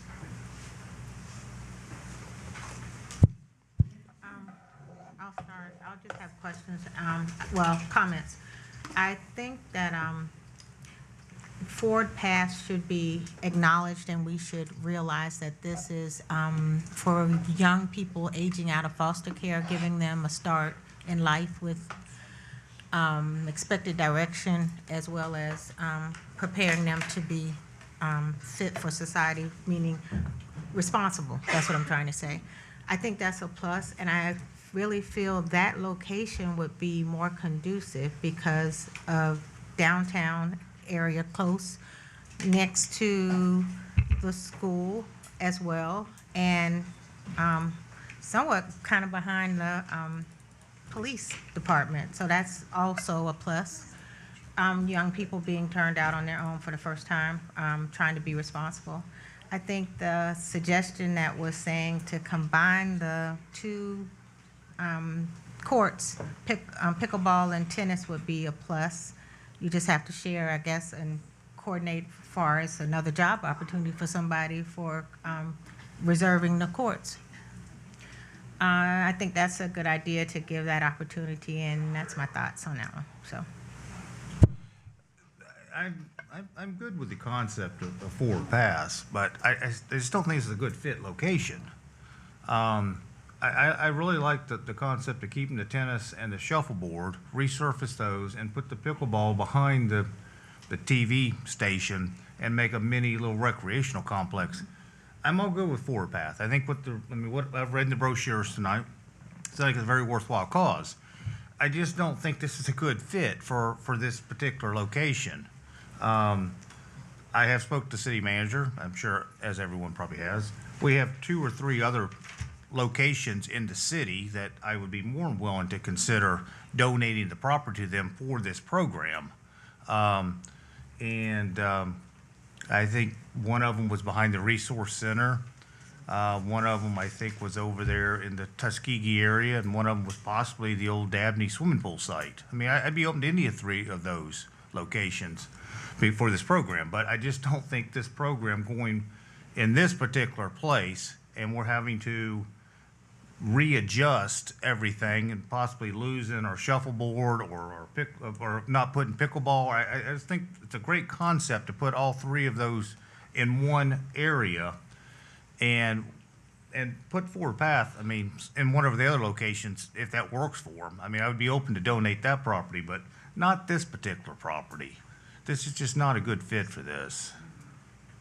When you say not a good fit, meaning as far as too close to the sports arenas, or just? Well, I think it's disrupting the concept of what I think we're trying to put together here, that the city manager's put together with a small little recreational complex with tennis, shuffleboard, and pickleball all right in the central area. I think this is a great little concept for a recreational area. I mean, we've already got 2 of them there. All we can do is resurface those and just build the pickleball. So I just, from that standpoint, no, I don't think it's a good location to put all these tiny homes and lose one of our complexes or one of the proposed things, because I just think this is going to be a great little addition to downtown. This is going to bring people to the downtown area, and I think that's what I've heard this commission say for years. Their goal was to increase the foot traffic downtown. Well, this complex will increase the foot traffic to downtown. Okay, I agree with that. I also think that the kids need to be around other kids. You have Beacon schools there. I just don't see coming, for all the hard work that Forward Pass put in trying to deal with mental health and other issues with children, I don't think District 1, Carver Heights, would be conducive to put in young people on their own in that area. Well, I'm saying, That's taking away the whole process of Forward this Pass. is the 3 pieces of property that I was told that we possibly have that they could use. If we come across something in the future, I'd be open to possibly looking at that point, but I just don't think this is a good fit for this program. I just think this recreational little complex is great. I think it's gonna be great for downtown to create foot traffic. People are gonna play, they'll probably go downtown, have a drink, have lunch, dinner, whatever. So that's what I'm saying. I mean, I'm all good with forward path, but not at this location. Isn't it that residential areas on the side street as well as houses on the other areas? So it's not just a rec area. You still have a neighborhood very much contained, a really close neighborhood, because it's like small. It's the back of the railroad track. So just imagine that. You have John's location on one end. Am I speaking right? And then you have the TV Center. Then you have Dixie, Venetian Center, and then you have Canal. So that's conducive for walking past for the kids, because they won't have cars, most, and for being available to get on a bus route to go wherever they are scheduled to work. I just disagree. I think it would be perfect, because I think that's more amending with Do you think college students. it's a good location to put Young kids that are needing Young to kid. have still some supervision, but yet and still they are becoming young adults to be on their own. across the street from a bar? What's the bar? Warehouse. The Oh, warehouse. the warehouse. Oh, yeah, well, You know, across you're the street saying, from the police station too. Add that one too. well, Well, having them downtown also is walking distance to potential jobs. Sure. Yeah. You echoed a lot of that, and I agree with you. I know CSX has been a more amendable lately, especially with the county when it comes to trails. Can we approach them again? We will. And then my next question is, shuffleboards are there's a lot of courts there. I'm not a shuffleboard player, so I don't know. Do they need that big of a space? Okay, I'm asking the city manager. So is that something, I don't know, do they need that many courts? Two, and if we could get CSX, maybe we can accommodate everything maybe in that area. I'm not in favor of the dual purpose pickleball and tennis. I think that defeats the whole purpose, but those are my thoughts. I'll piggyback off the comment on CSX. I don't want to start a hornet's nest on CSX, but if we have suspicion of contamination, I mean, I feel like we have a duty as a city to take it head on. And I mean, I don't want to go crazy. I might even help pay for it. But I mean, they have liability. They probably. I mean, but we don't even know. Well, so I don't want to get too bogged down there. Yeah, so no is your answer, and I don't think everybody who lives in that, and multi-use is the jargon that Thank you. It's a great Yes. multi-use corridor. So I don't want everybody in that multi-use corridor to think that there's contamination across the street. No, And I mean, typically, we I heard- find stuff out I like heard- that, on Main Street. So Yeah, I heard a rumbling there might be an underground storage tank. I would say no, it's not the city's responsibility to fix. No, I That's a think private it's the- sector issue. And there's also government plans like brownfields and those type of things that we can get that lead the private sector to remedy contamination from past days. So I do think, so in that note, I think we probably need to continue talking to CSX. I don't think the initial phase one would be very expensive, and we're doing those things. Okay, But I also okay. think that the L that we do have is usable.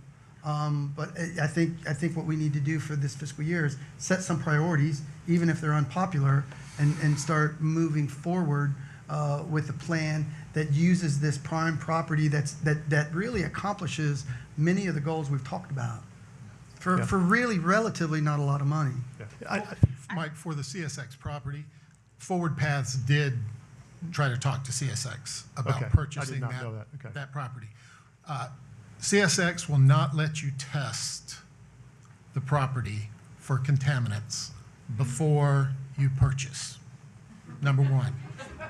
This property, according to Jerry Galbraith, somebody who grew up, been around a long time, had 3 above-ground diesel fuel tanks that obviously, because the railroad tracks used to just run through there. So, they won't let you test it. Forward Paths could not spend donated money to purchase something in hopes that there's. Yeah, and I don't want to get bogged down in this Right. issue. I was trying to go somewhere with it. No. Maybe talk to our city attorney. I mean, I get what I was trying to say as a municipality, if we have knowledge of a contamination, I feel like we have a duty to fix it. To have them fix I have it. to tell you, I'm squeezing a little bit here because, we're really talking without proper information. Right. It's Yeah, I'll move all on. speculation. Correct. We don't know. DEP is extremely good at identifying where they suspect underground storage issues. This site has not been identified by DEP. And so I think really to sum up that conversation, that strip doesn't belong to us. Okay. It belongs to the railroad. Working with the railroads is difficult, and we have been talking to them probably in the past 9 months. Okay. I did not intend to get bogged down on that, but I just wanted to throw that out there. It was kind of piggybacking off of Jimmy's comment.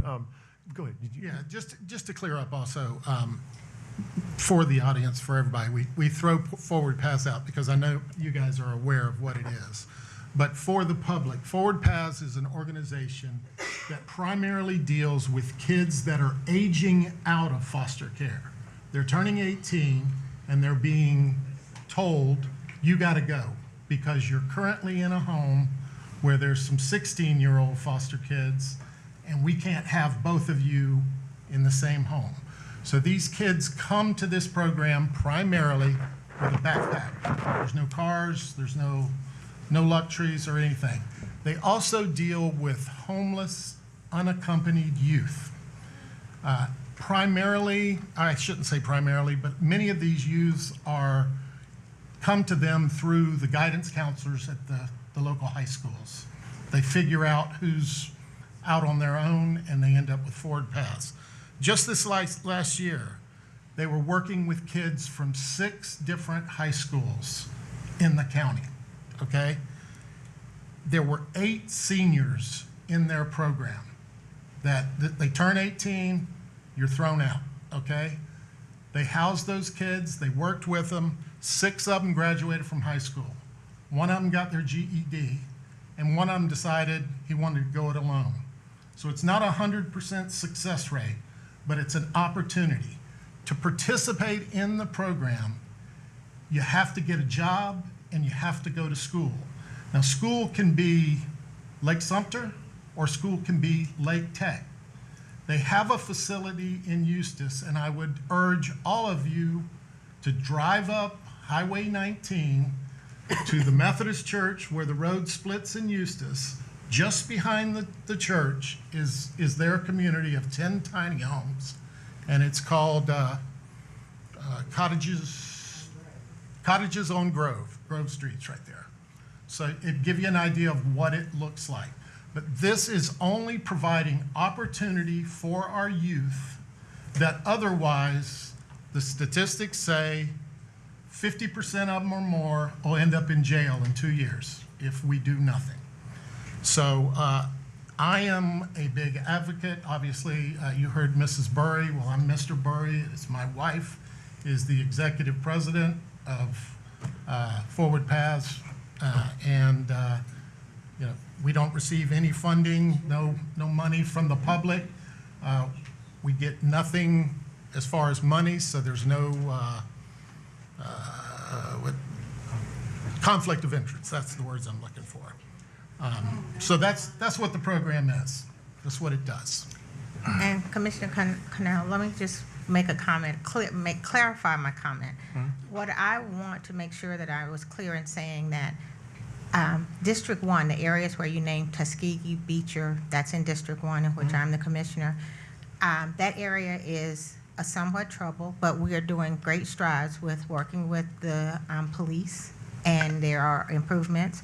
And when I said it's not conducive, meaning that and we're gradually getting there. We're growing. You can see changes. People make comments. We're better control.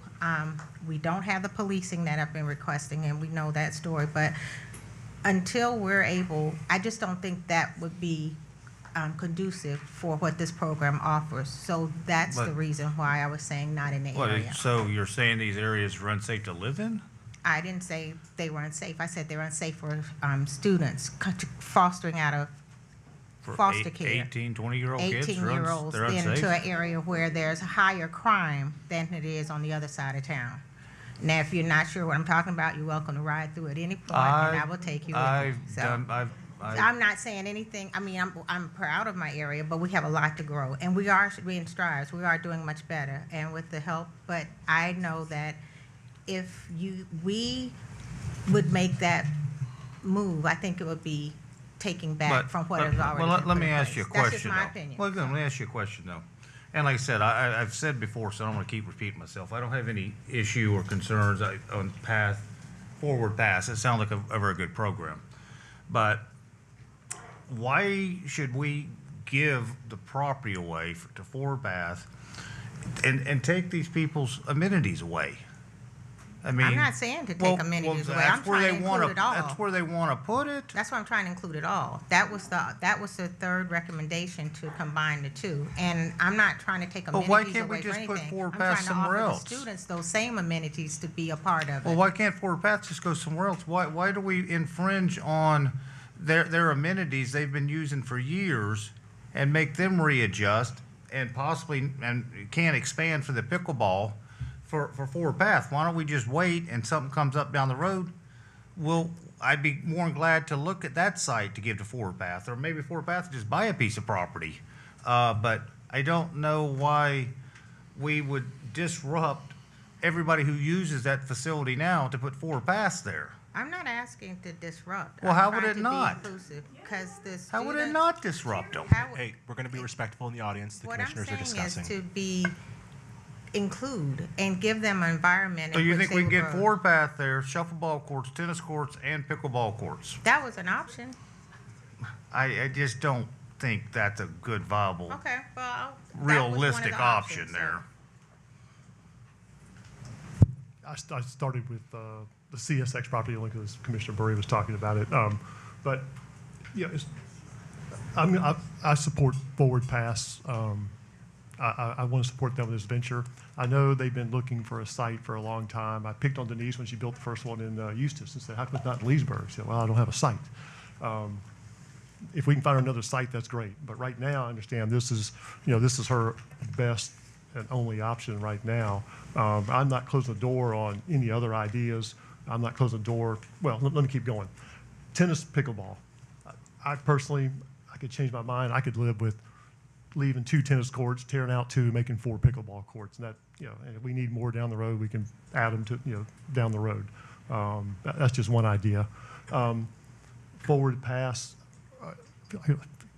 Forward pass, I wish we could fit them up to the top. I don't want to give up on that. But push comes to shove, if there were no other sites right now, I could probably get behind them on the shuffleboard site. And I don't take that lightly. I'm not quite sure. I better be careful what I say there. I want to, okay, in summary, I want to accommodate Forward Pass. It's a great organization. They've been looking for a home in Leesburg for a long time. I want to do my best to help them. And we'll just go from there. We got a long way to go on this one, but I want to work with them, so it may be disruptive, if that's the word. I could compromise on the tennis, pickleball, shuffleboard. Maybe we could do a smaller amount. I mean, I guess it's not going to make people happy, but I don't even know what it's going to cost to redo them. But it's a big site. It's a 1.7 acre site. So I drove it yesterday. It's not going to be cheap to redo those. It's actually not a very impressive complex, to be honest with you. But, okay, that's enough. I want to answer. Probably because we haven't put no money in it in Yeah, I agree. But decades. I was pretty disappointed when I drove it yesterday. But shuffleboard, I did some research. I mean, it's coming back. I mean, it's becoming more and more of a popular sport. It's not just a senior sport anymore. The youth is actually getting Exactly. to shuffleboard also. And so I think you need to take this in consideration before we just do away with our shuffleboard or do away with half our tennis courts. I mean, our high school relies on those courts. That's true. I mean, we have to take these things in consideration. And again, I'm not making any light of No, you're Forward Path. It's just not a great I location respect to your lose our comments. recreational facilities to put this there. I'm going to And make I do understand that, and I respect that concern a lot. I want to make a suggestion, if I could just, go ahead. not taking away or disrupting. Why not, let's consider the Griffin Road Teen Center for tennis courts and shuffleboard. It's areas, it's space over there, city manager. That's a good idea. I mean, that's an area, that's sports complex, right off of 27-441. Right at the teen center. The gym? The We Carver have space Middle. there to do that. Yeah. That could be a rec area. No, the teens. When you said that, I thought Red Road. I thought Resource Center. No. The Oh. Resource Center would be Oh, a I was good thinking spot. where the teen center is. Teen No, I didn't Center's think we had tough space because that there. space is tight and Oh, the okay. lane's on the other side of the parking lot. Okay. But the Resource Center could be a good place for tennis courts, shuffleboard courts. So it would be appropriate to put the recreational facilities there, but not Forward Pass there. Commissioner, I mean, flip-flopping that's and what trying I to was accommodate told. everybody.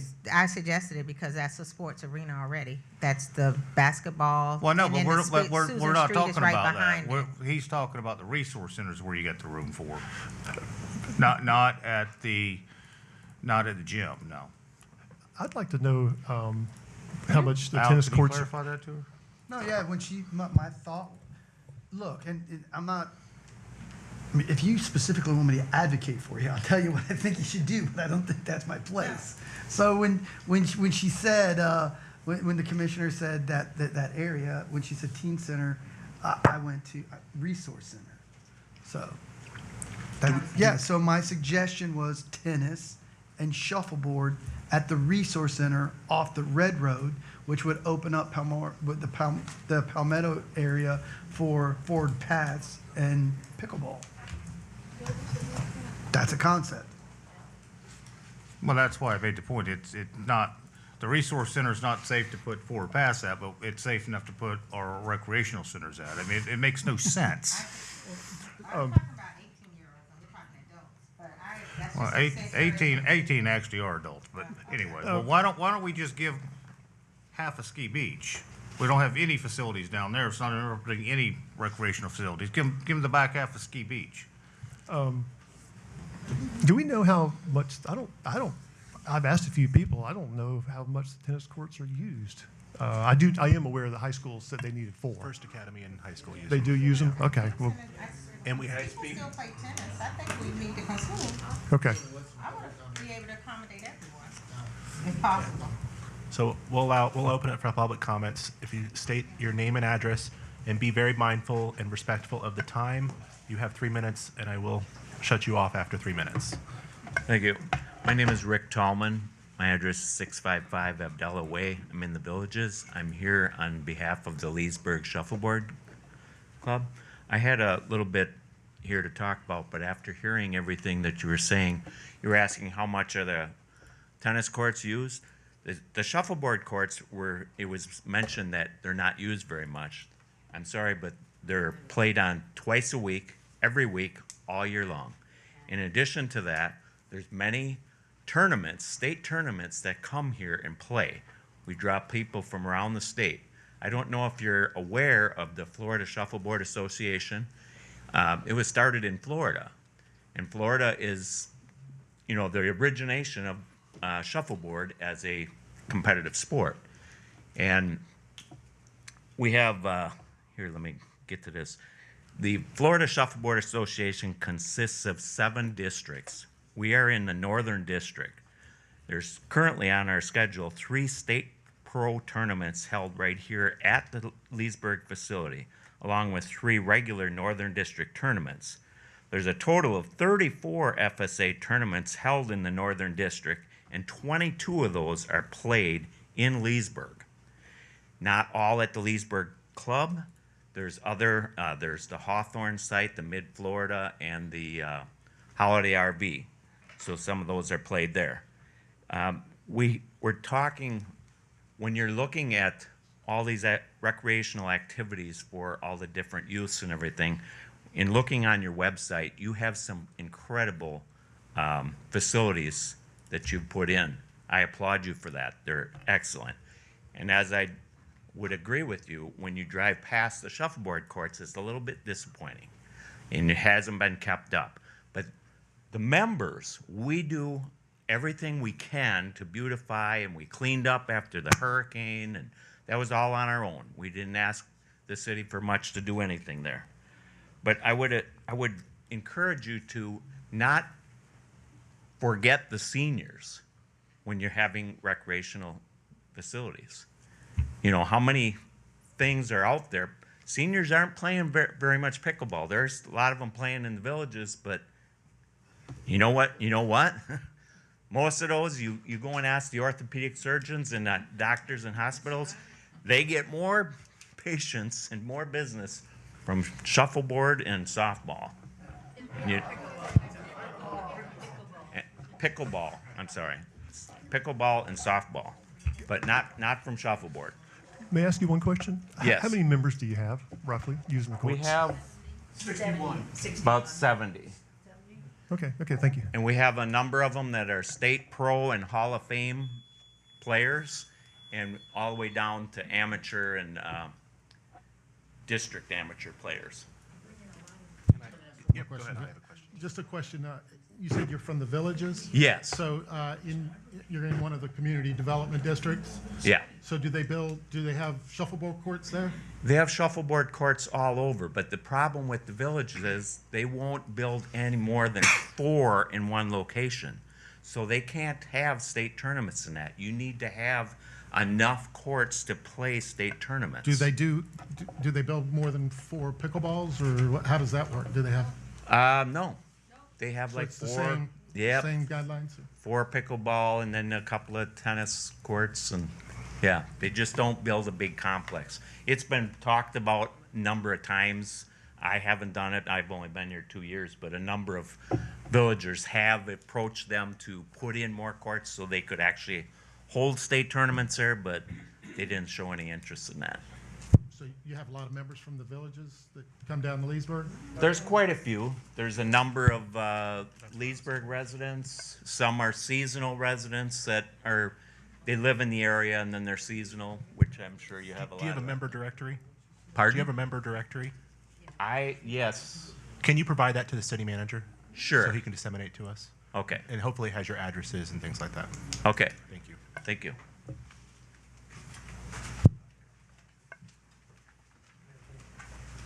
Amanda McClee, I'm the Rotary President, Board Chair of the Center for the Arts.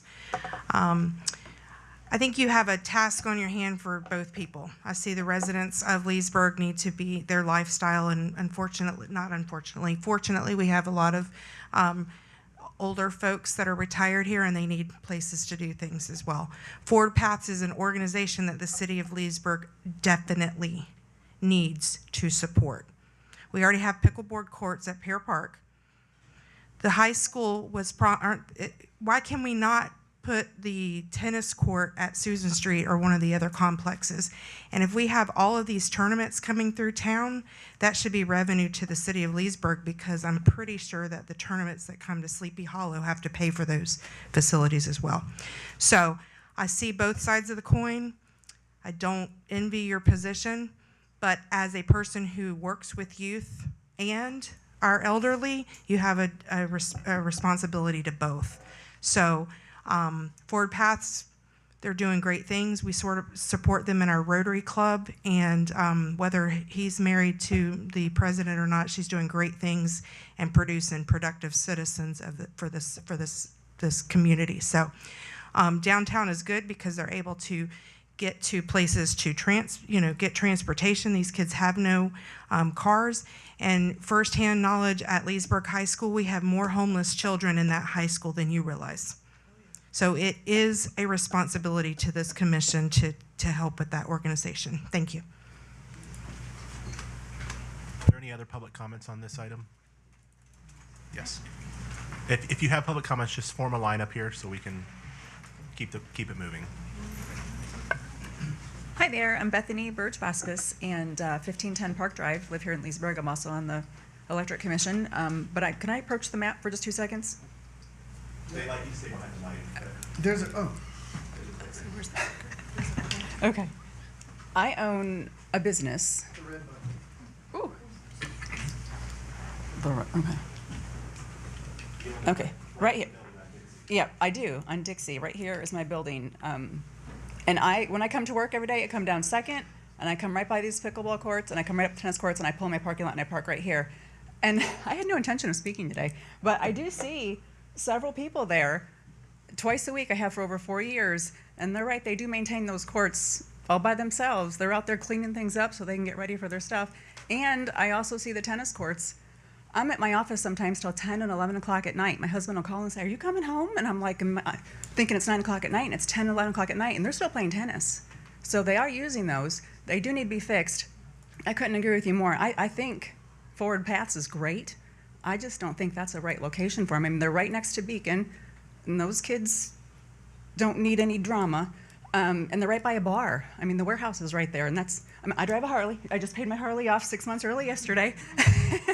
So that's nothing against Harley people in the bars, but that's not really the best location for kids. But I don't envy your guys' position either. I mean, there's a lot that needs to happen, and I think if they could redo the courts, that'd be great for the folks that came and for the tennis too. I mean, because they do need to be redone. They are in bad repair, and the driveways to them are yucky.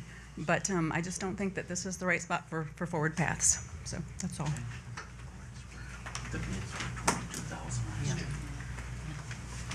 I'm sorry. My name is Phyllis Sokol Wood. I live at 2537 Buttonwood Run in the Villages also. And so I just wanted to mention a couple of things. Number one, when we talk about the number of members, our membership has been dropping because of the quality of the courts. Right now, we're at a low spot because the winter people aren't here. It gets to be quite a lot. But I would say that we were up in the 80 and 90 senior citizens that would play there. And it is not only senior citizens. I think the mayor was here last time. My grandson got up and talked, and he's 15 years old. And so we have young people, we have in the middle, and then we have older people also there. Also want to say for the, we went out for bids, and actually the city came out, and we accepted or heard one of the bids, and it was $22,000 for the resurfacing. But if this is going to be an actual project where we really want people to play, we want it to be a facility that people come to, we not only need the resurfacing, we need shelter from the sun. There was a makeshift, I don't know what it was, a metal roof that is rusted, falling apart, and only over 8 courts. So we need the surfacing and we need the roof in order to make this a viable facility. And then the third thing I wanted to talk about was the, and I just lost it. I am sorry. I had 3 things, but there were 2. But I think those 2 were the most important things. We need to have, maybe this was it, when we have a tournament, we can have upwards of 100 people there. We use our 24 courts. So we cannot put in a facility that has 6 or 8 courts for, just for a couple of people to play, because the whole idea is that we are one of the main district shuffleboard courts in our northern district. We are one of the main ones that hold most of the tournaments. Anything else? Hello, my name is Jacob Bonning, and I'm here representing Forward Paths. I'm the president of the board for Forward Paths Foundation. Most of the youth in our program were born here, and they've lived here their whole lives, and we've been doing this for almost 13 years now. And the kids that graduate from our program stay here, and they become police officers, and they serve in our military, and they become welders and mechanics and valuable members of our community. But I wanted to talk about the location, because it was brought up that it wouldn't be a good location, but in fact, it's the perfect location because of its proximity to the schools and to jobs. The kids obviously come with a backpack. That means they don't have a car. They don't even have a bicycle. So they don't have the means to get to school, to Lake Tech, to the college, or the high school. A lot of the kids do go to the high school. If this project is located far out, the resource center, it's a food desert. There's nowhere for them to eat out there. There's nowhere for them to work out there. And the whole point of our program is to teach them how to live independently. And they do have to have a job, and they have to be in school. They have to do both things to be in our program. There's already student housing all around there with Beacon College. And we're not looking to take over the tennis courts.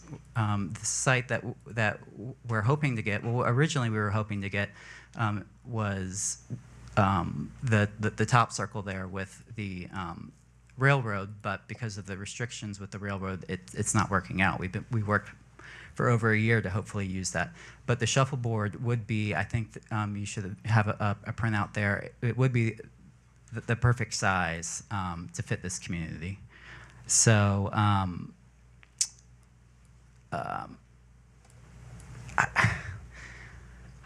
I think maybe could the shuffleboard courts be located somewhere else? Maybe the resource center, yes, maybe. But honestly, I don't know that it needs that much acreage. I'm not an expert in this, but I have driven the site. There's an old road that used to be behind it, between the shuffleboard courts and Dixie, that's like fallen into disrepair. But it's empty acreage, and it's not being used. So that's all I have to say. Thank you. I appreciate your support.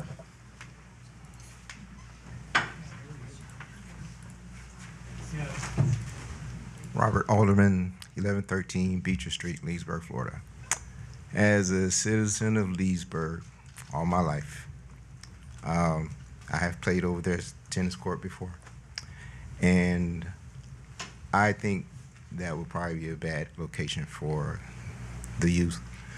But I came up here to suggest another location that I see is vacant, and that is over where I see you're gonna be. There's gonna be the villas at, what is it at?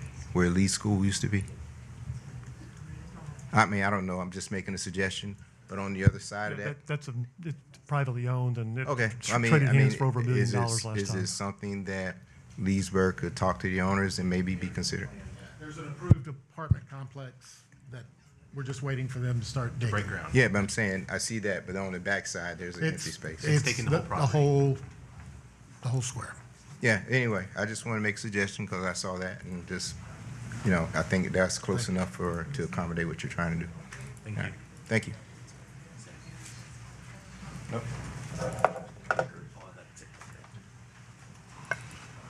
Hi, my name's Sharon Wild. I live in 347 Hawthorne Boulevard. I moved to here, Leesburg, 2.5 years ago. I never knew what a shuffleboard court was. And we bought our home in Hawthorne at Leesburg, and they toured us and said, these are world-class shuffleboard courts, and I said, whoop-de-doo. I have since started playing. It is an activity that the seniors just absolutely love. It has to be introduced. It has to be brought back. Pickleball has, people just think that's more exciting.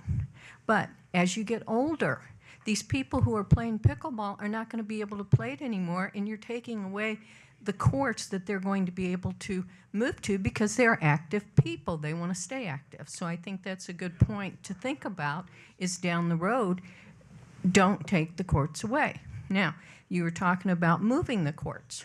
Okay, you can resurface our courts, you can fix up our complex for around $35,000, probably roughly.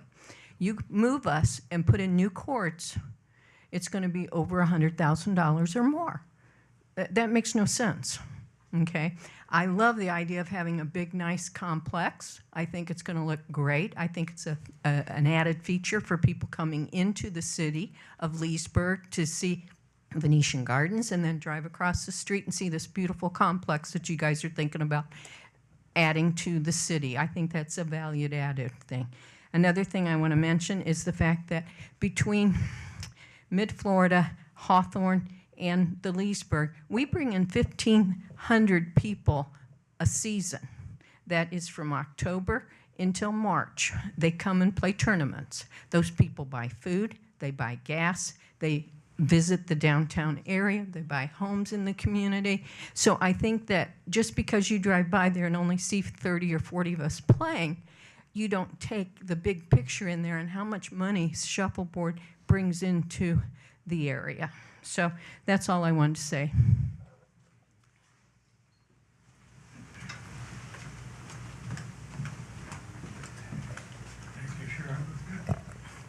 My name is Denise Burry. My address is 401 Sunnyside Drive, Leesburg, Florida, 34748. I'm the executive director at Forward Paths. We have worked and take care of Lake County's homeless youth for the last 12 years, housing them for 11. We also have hired our own mental health counselor that works part-time, our financial stability advisor, and 3 full-time case managers that work with our youth. And this past year, we had 2 young people enter our military who will be stationed in Japan from Leesburg High School, that is. And 18 of our youth completed either a GED or a youth program, which include an LPN and an AS degree. So we're proud of our youth and our success. We ended up building in Eustis first because the First United Methodist Church of Eustis donated 2 acres. It was a rough go at first, and everybody's like, is this the right location? But I've just been made aware of Eustis nominating us for an award, so our hard work has persevered, and our complex is beautiful, and we're being successful there. We have 24 youth. We work from the First United Methodist Church of Eustis. So we're coming to you with a proven concept. what I found and what I was really surprised of is how our youth became an asset to the community because they're filling those beginning jobs. And at one of our lunches, I was being kind of sarcastic and said, you might want to be nice to our youth because we put out quite a few CNAs and they might be taking care of you one day. And it happened chance a few weeks later that my father-in-law entered the hospital. And the young girl asked, do you belong to Miss Denise? And they're like, yes, she's our daughter-in-law. And she's like, I'm one of her youth. So we have the skills, we're building them, and when they're better, we're better. The statistics on these kids say they will become incarcerated, they will become pregnant, they will die, and we're trying to change that, but we have to have a place, and we've looked for the last 10 years. When this got brought up, it was very recent and not quite expecting it, so I toured it. I like looked in what was going on around that, and it's like, our kids have to be accessible to the school. About a third of our kids come from Leesburg. Out of all the kids I've worked with, a third of them come from Leesburg. It's time that we address it. We're doing our very best, but we need the city to work with us. If there has to be some negotiation, but we would really like to build the community and repeat what we did in Eustis. If anybody here has any questions, it's about priorities. You're talking about paying a sport. This is life for these kids. These kids are coming from homes where their parents are deceased, where they're aging out of foster care. Have you ever thought about what it's like to go rent something when we don't have affordable housing in Lake County? How do you buy a car? How do you get a job? How do you get clothes for a car? How do you get to a doctor or know how? That's what we're talking about. I'll handle it. Thank you. The next person, please. Hi, I'm Lauren Ritchie, and I'm a board member with Forward Pass and have been for several years. I primarily want to ask a question. I didn't think this was an either-or situation, but that's kind of how it's playing out here. I didn't think that if we ended up in that spot, then shuffleboard gets thrown out of Leesburg totally. Is that the case, or? I mean, that's a decision for the commission to I'm sorry, could you speak up? That's a decision for the commission to decide whether it continues or it doesn't. That's why we're having these discussions. So there's a chance they could lose all their courts? There is a chance, but obviously we don't want to see that happen. Okay. I would like to encourage you to keep the courts for them, but not in this spot. And it's not because I don't think it's appropriate. It's because it's more appropriate for the lives of these young people. This is an excellent spot for us. It is close to everything. Kids are required to get jobs. It's not an option. And they have no transportation. So they are close to all kinds of stuff in that spot where they can work. And we've had lots of difficulties in that area. Now, I also happen to know that when you say it's not appropriate, that's kind of code words, folks. It is. It's code words for we don't want homeless people where the rest of our folks can see them. And the case is, when we give them home, they're not homeless. And there are rules to be followed, and we do that. And we don't have the cops out there every 2 minutes in Leesburg or in Eustis, and I can't see that that would happen in Leesburg either. These are citizens who have really been dealt the worst, the absolute worst hand of cards you can imagine.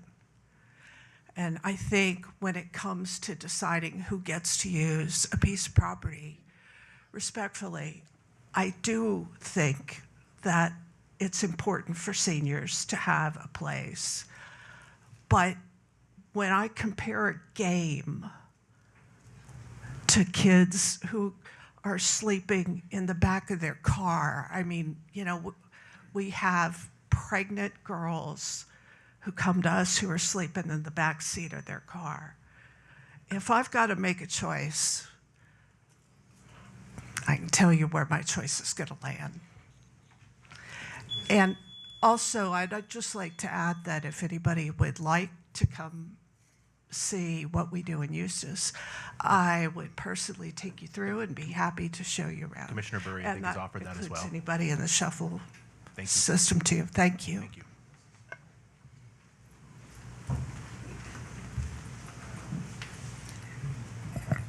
I just want to start out with shuffleboard Name is. and address, Oh, please. sorry. Thank you. Deborah Lisden, 176 South Lake Drive in Mid-Florida Lakes.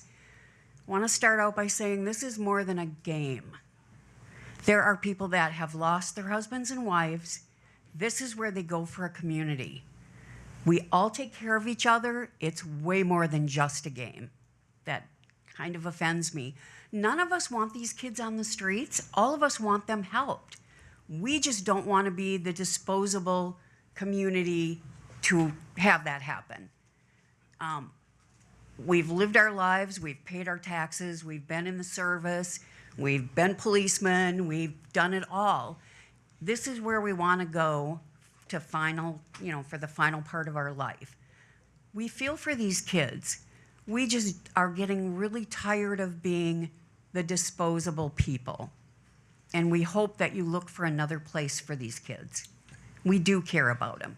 And again, this is more than just a game to these people. This is their life, a lot of them. Just keep that in mind.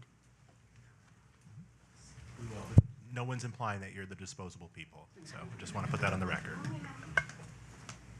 Steve Clark, 109 South Lake Drive in Leesburg. I moved down to Florida 3 years ago, and a lot of it because I learned that my COPD had worsened to the point where all the kayaking, rock climbing, absolutely everything that I loved was no longer a possibility. And you can probably imagine that a little bit of depression crept in there. And then I found shuffleboard. It's an awesome sport. In the last 3 years, I've gone from an amateur to a district am. This year, I'm starting as a pro, and I'm also a certified director for tournaments. One thing that you guys don't have that you'll need to make an informed decision on what to do with the courts, how you can relocate or build somewhere else, is the district and FSA requires for us to be able to host tournaments. And Leesburg is a pro-heavy club. They have international champions, Hall of Famers, Red Jackets, White Jackets, some of the best players in the world. In order to host tournaments, we have to have 16 playable courts. There are 24 now. I'm not saying we want to get rid of those, but no less than 16 courts in order to host a pro tournament in Florida. Amateur clubs can have 12 playable courts, but I think that the number you were quoted as a career educator and a licensed contractor before I came down here, you're probably talking $250K easy to build a shuffleboard complex to today's codes. What you've got out there off Palmetto Street wasn't built to any kind of code. It would cost you a whole lot more to build back than it would to repair, resurface, and fix it up. But do keep in mind that we need at least 16 courts to be able to do anything, or our tournament days are over, and that would be a crying shame. I love the sport. I couldn't be more supportive of Forward Paths as an educator. Those kids do need some help. I'm hoping that we can both continue to coexist and each find the solution that we need to get everybody taken care of. And I appreciate your consideration. Thank you, sir. Yes, sir. My name's Alan Dronsfield. I live at 3409 Nursery Place in the Villages. I want to first thank Commissioner Connell for his support. We greatly appreciate that.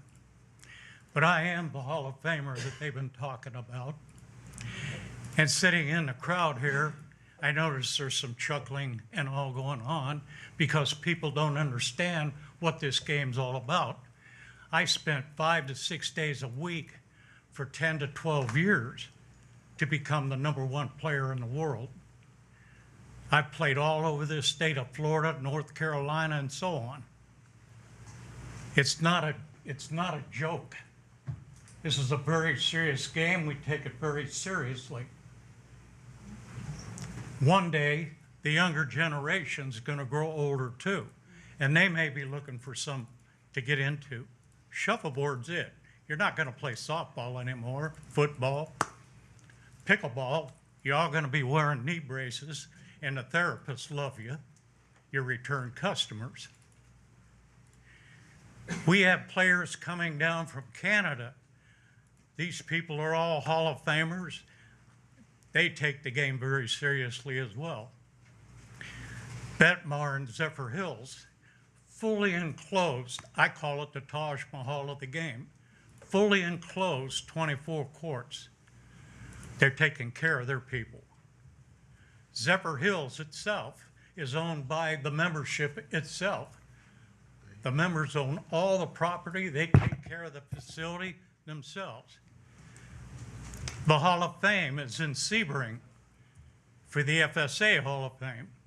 The National Hall of Fame is at Clearwater. They've got 52 courts, 26 fully enclosed.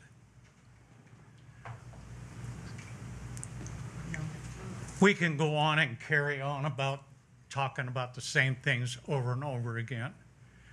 But until you've actually got out there and played the game and understand it's a bit more than just shoving a disc down a court and hope you score an 8 or a 7 or whatever.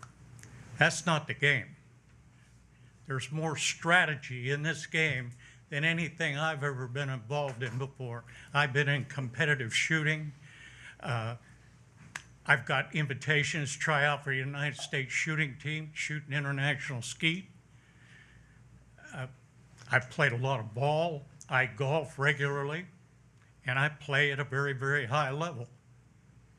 But this game requires strategy, a lot of thinking.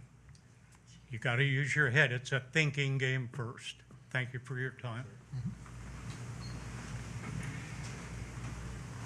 Good evening, Commissioners. My name is Patrick Thomas. I'm one of the board members at Fort Pass. Your address for the record, sir. 5020 Griffin View Drive. Thank you. I think that since I've sat for many years in the same kind of seat that Mr. Minor is in, that I'm used to juggling the needs of the community, and I think all of those needs are worthwhile. And as Mr. Minor pointed out, almost all of them can potentially be accumulated with good design in this area of property. However, and obviously there's one need that I'm most concerned about. But one interesting piece of information you may not be aware of as you try to figure out how to meet the space needs that are up there is that one of the things that's mentioned is the high school's need for the tennis courts. The high school actually has over 3 acres of perfectly empty property across from the nursing home at the rear of their property. It seems to me that if that need needs to be met, that there's a great opportunity there for the school board to furnish the land and to partner with the city for the construction of the courts. Fortunately, since Ford Pass is the one of those 4 things that won't cost the city a penny, it seems to me that high-quality facilities in the other 3 categories can be constructed within the amount of money you're looking at there. Thank you. Are there any other public comments? All right, we'll close public comments and we'll take it back to the board. I think between the discussion we have here and the public comments, I think Al has some homework. Do we want to give him any direction, or do you need direction right now, Al? Or But, I mean, I guess direction to do what? budget numbers, different things like that? Well, there is a budget number there, Well, we don't have- $1 million for Well, we these don't 3 know what any of complexes. the reverberation costs will be or anything like that. So is that the direction we're gonna go with? I think that's why we're having a discussion, so. So I would like to make a motion that we do a quick claim deed on that. You can't make a motion. Oh, at this- But if you want to direct that, Direct, Well, if we're making motions, something, I'm not done There's- speaking then. yeah, there's no motions, there's direction. okay. Well, then I'd like to. I'm sorry I interrupted you. I'd like to add a few things before somebody makes a direction. Couple things. There was several statements made saying that basically this is a choice between shuffleball or housing youth. I don't see it that way. This recreational complex, the shuffleboard court's been there since the 70s. This is not a new concept. It's not like this is a raw piece of property, and we're trying to make a decision here whether we're going to put shuffleball courts on it or we're going to put many houses on there. That's not the choice here. It's not raw property. It's been shuffleboard courts there since the 70s. So I don't see there's a choice being made between, well, don't choose a game over life safety or what have you. That's not the case. I think that was overplayed. The other several things that came up was, it sounds like to me, with some improvements into our courts, we have a real possibility to host quite a few tournaments here. And I've sat here for years and had disagreements with the commission on spending money on recreational stuff, but the concept was, with the consensus of the commission was, it was money well spent back into recreation because you're bringing people to the city, and therefore they're going to be spending money. Well, if that's the case, that was the whole argument made with Susan Street. The $11 million we're putting in Susan Street, I'll assure you, 95% of the people that are going to use this major complex at Susan Street are not residents of Leesburg. We're bringing them to Leesburg. That was the whole concept. Well, this is the same deal. I've heard, well, most of these people are not from Leesburg. Well, isn't that what we want? Isn't that what I've heard from this commission for years? That these recreational complexes are used as a motivator to bring people to the city, to visit our restaurants, our gas stations, convenience stores, hotels, what have you. And I mean, with some money spent back in, I mean, we could be hosting major shuffleboard tournaments here. And like I said, it's bringing people to the city. So, again, I think the program's great, just not at this location. It's not a choice between shuffleboard or this. Shuffleboard's been there for 50 years. It's not just a piece of property. We're deciding, okay, flipping a coin. We're going to put shuffleboard courts here. We're going to put this housing complex. The shuffleboard court's already there. That's all I have to say.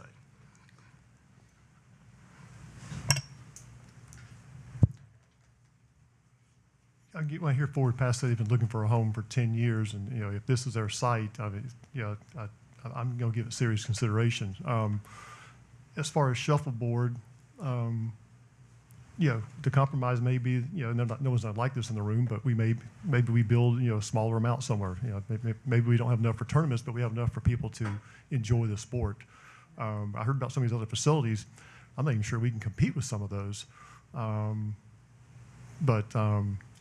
That may be the compromise right there. We provide shuffleboard courts, but maybe we just not provide enough for tournaments, and I'm sorry about that.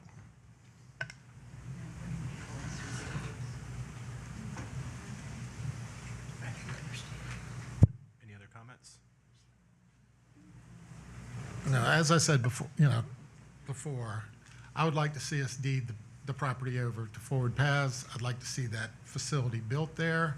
I do want to remind everybody, we talk about people attending our downtown, coming to our downtown. When the shuffleboard courts are used, they're used from 6:30, 7 o'clock in the morning till 8, 10. I mean, does anything last? Well, I don't see people down there after 10 o'clock in the morning very much. So you're looking at a facility that brings people in from 6 to 10 in the morning. Does that benefit your downtown? No. We're under commission comments, no public comments at this time. I apologize, but we're having discussion. I apologize, that's Well, not. we're not going to have outbursts from the audience. Thank you. Well, it may not benefit the downtown. Excuse me, Jimmy. Go ahead. I thought you were done. These kids are going to be living there. They're going to be going to your downtown. You're talking about 20 people that could be employed downtown, that can be spending money downtown every day. Your point was you get twice a week, you have things. You've got 70 people twice a week coming to Leesburg. That's what you guys said. I'm just using your numbers. 70 people twice a week versus 20 people every day. Just do the math. Well, I mean, again, I don't know this is a dollar and cents question. It's, the facility's been there forever. Would we be having this, would we even having this conversation if the small house people here, the forward, if they wanted us to abandon and lose 2 ball fields at Sleepy Hollow, so they could put it there, they decided this is the location we want. Well, no, we wouldn't. So why are we having the conversation here just because this is the location they say they want? Well, we already have a use for this location, and it's been that way since the 70s. I don't know why, just because they deem this is the location they got to have, that we have to completely change gears for something that's been going on for 50 years in this location. I can't believe we're actually having this conversation that's going on this long. They need to find a different location. And I will support it. Just not here in, yes, I mean.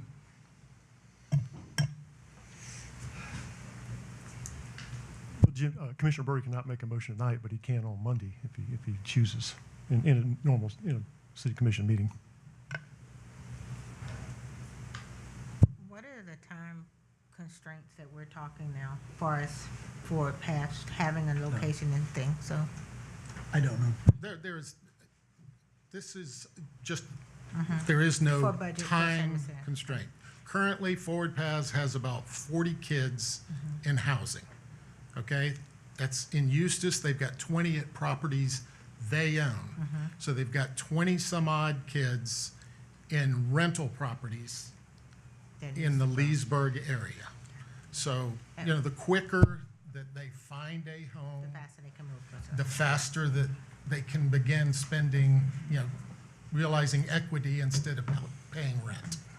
And what is the time frame that if we were to resurface the courts or whatever? Because that was just presented not even a month ago, 2 meetings ago, about the idea of, that was just suggested, that was what was needed. No idea. So is there a time frame with that? All this is being discussed For a budget, right. This is all for our going in budget. That's what I thought. I just want to make sure. What is I the, just want to, my point I'm trying to get to is that we're not at a place tonight, so we need to think this through even further. So I don't know what else to suggest, but I guess Jimmy had some direction he wants to go. I just listened, but I was just making my comment to say we've heard both sides. We've heard the opinions of all. The importance, we've weighed it, and everyone has stated what they felt was important, and myself as well. I'm not discrediting the sports and the enthusiasm that the players have. However, we do need to come to a decision, but we won't do it tonight. So, I mean, unless we have direction. So. what's the zoning, Al, for this piece of property? I think it's downtown. Yeah, the Central Business District. Would they go that far out? I think so. That's off the top of my head. Which would accommodate anything we're talking about. If not, it would just be public facility code. There's a code for city properties. I think it's no, PF. Well, it would be utility. I think it's No, PF, whatever it is. Or It's a public, code- public. Yeah, public facility PF. That's what it is. All right, so this is just a discussion night, and we can bring this up at another city commission meeting if one of you guys want to add that to the agenda. Any other budget talks tonight, Alan? That's all we have for you this evening. Yeah, and, if it's my public comment Monday night, it'll be Monday night is when I'll be bringing it up. Does it have to be put on the agenda? He can make a motion. He can make a motion without it being on the agenda. He can bring it up in public comments and make a motion, correct? There's a lot. Each of you have petitioned me one time or another to put something on the agenda, a resolution, a question. You know, Commissioner Cannell spoke to me directly without going to the commission and asked me to put a moratorium on the agenda. If Commissioner Burry wants to get with me and put a quick claim deed on the agenda, I would do that. I will tell you, if Commissioner Burry saw me outside the hall and said, put a quick claim on the deed for the agenda Monday, I would tell him, ain't gonna happen because I don't have the time. So it's maybe a little bit of great line. I think I played pretty loose with you guys in taking singular direction. When you ask for something that I need done, that you need done, that's, I think, within my authority, I get it done. If it's something that needs collective decision-making individually, you've asked me, I put it on the agenda. So it seems that Commissioner Burry's going to be asking us to consider a quick claim deed sooner rather than later. So it's imminent. The time frame for getting the budget together is, you know, we've got the rest of July and into August. And again, pieces will come together. So I'll get you some more budget numbers. If you're asking or giving a direction to me to come up with some concepts, we can do that. So I think you misunderstood my question. I was just curious if he had it on the agenda or if he had the right to bring it up in public. No, I think everybody knows where Commissioner Burry is angling, so, and I think I answered that pretty directly. And I think he can bring it up in roll call if he chooses. Okay, that was my question. I'm sorry. Yeah. So with that, I appreciate all the dialogue. I know we might not always agree, but we all have the best interest for the city at heart. And the next meeting will be Monday for the City Commission meeting at 5:30. If there's nothing else, we'll take a motion to adjourn. So moved. Meeting's adjourned.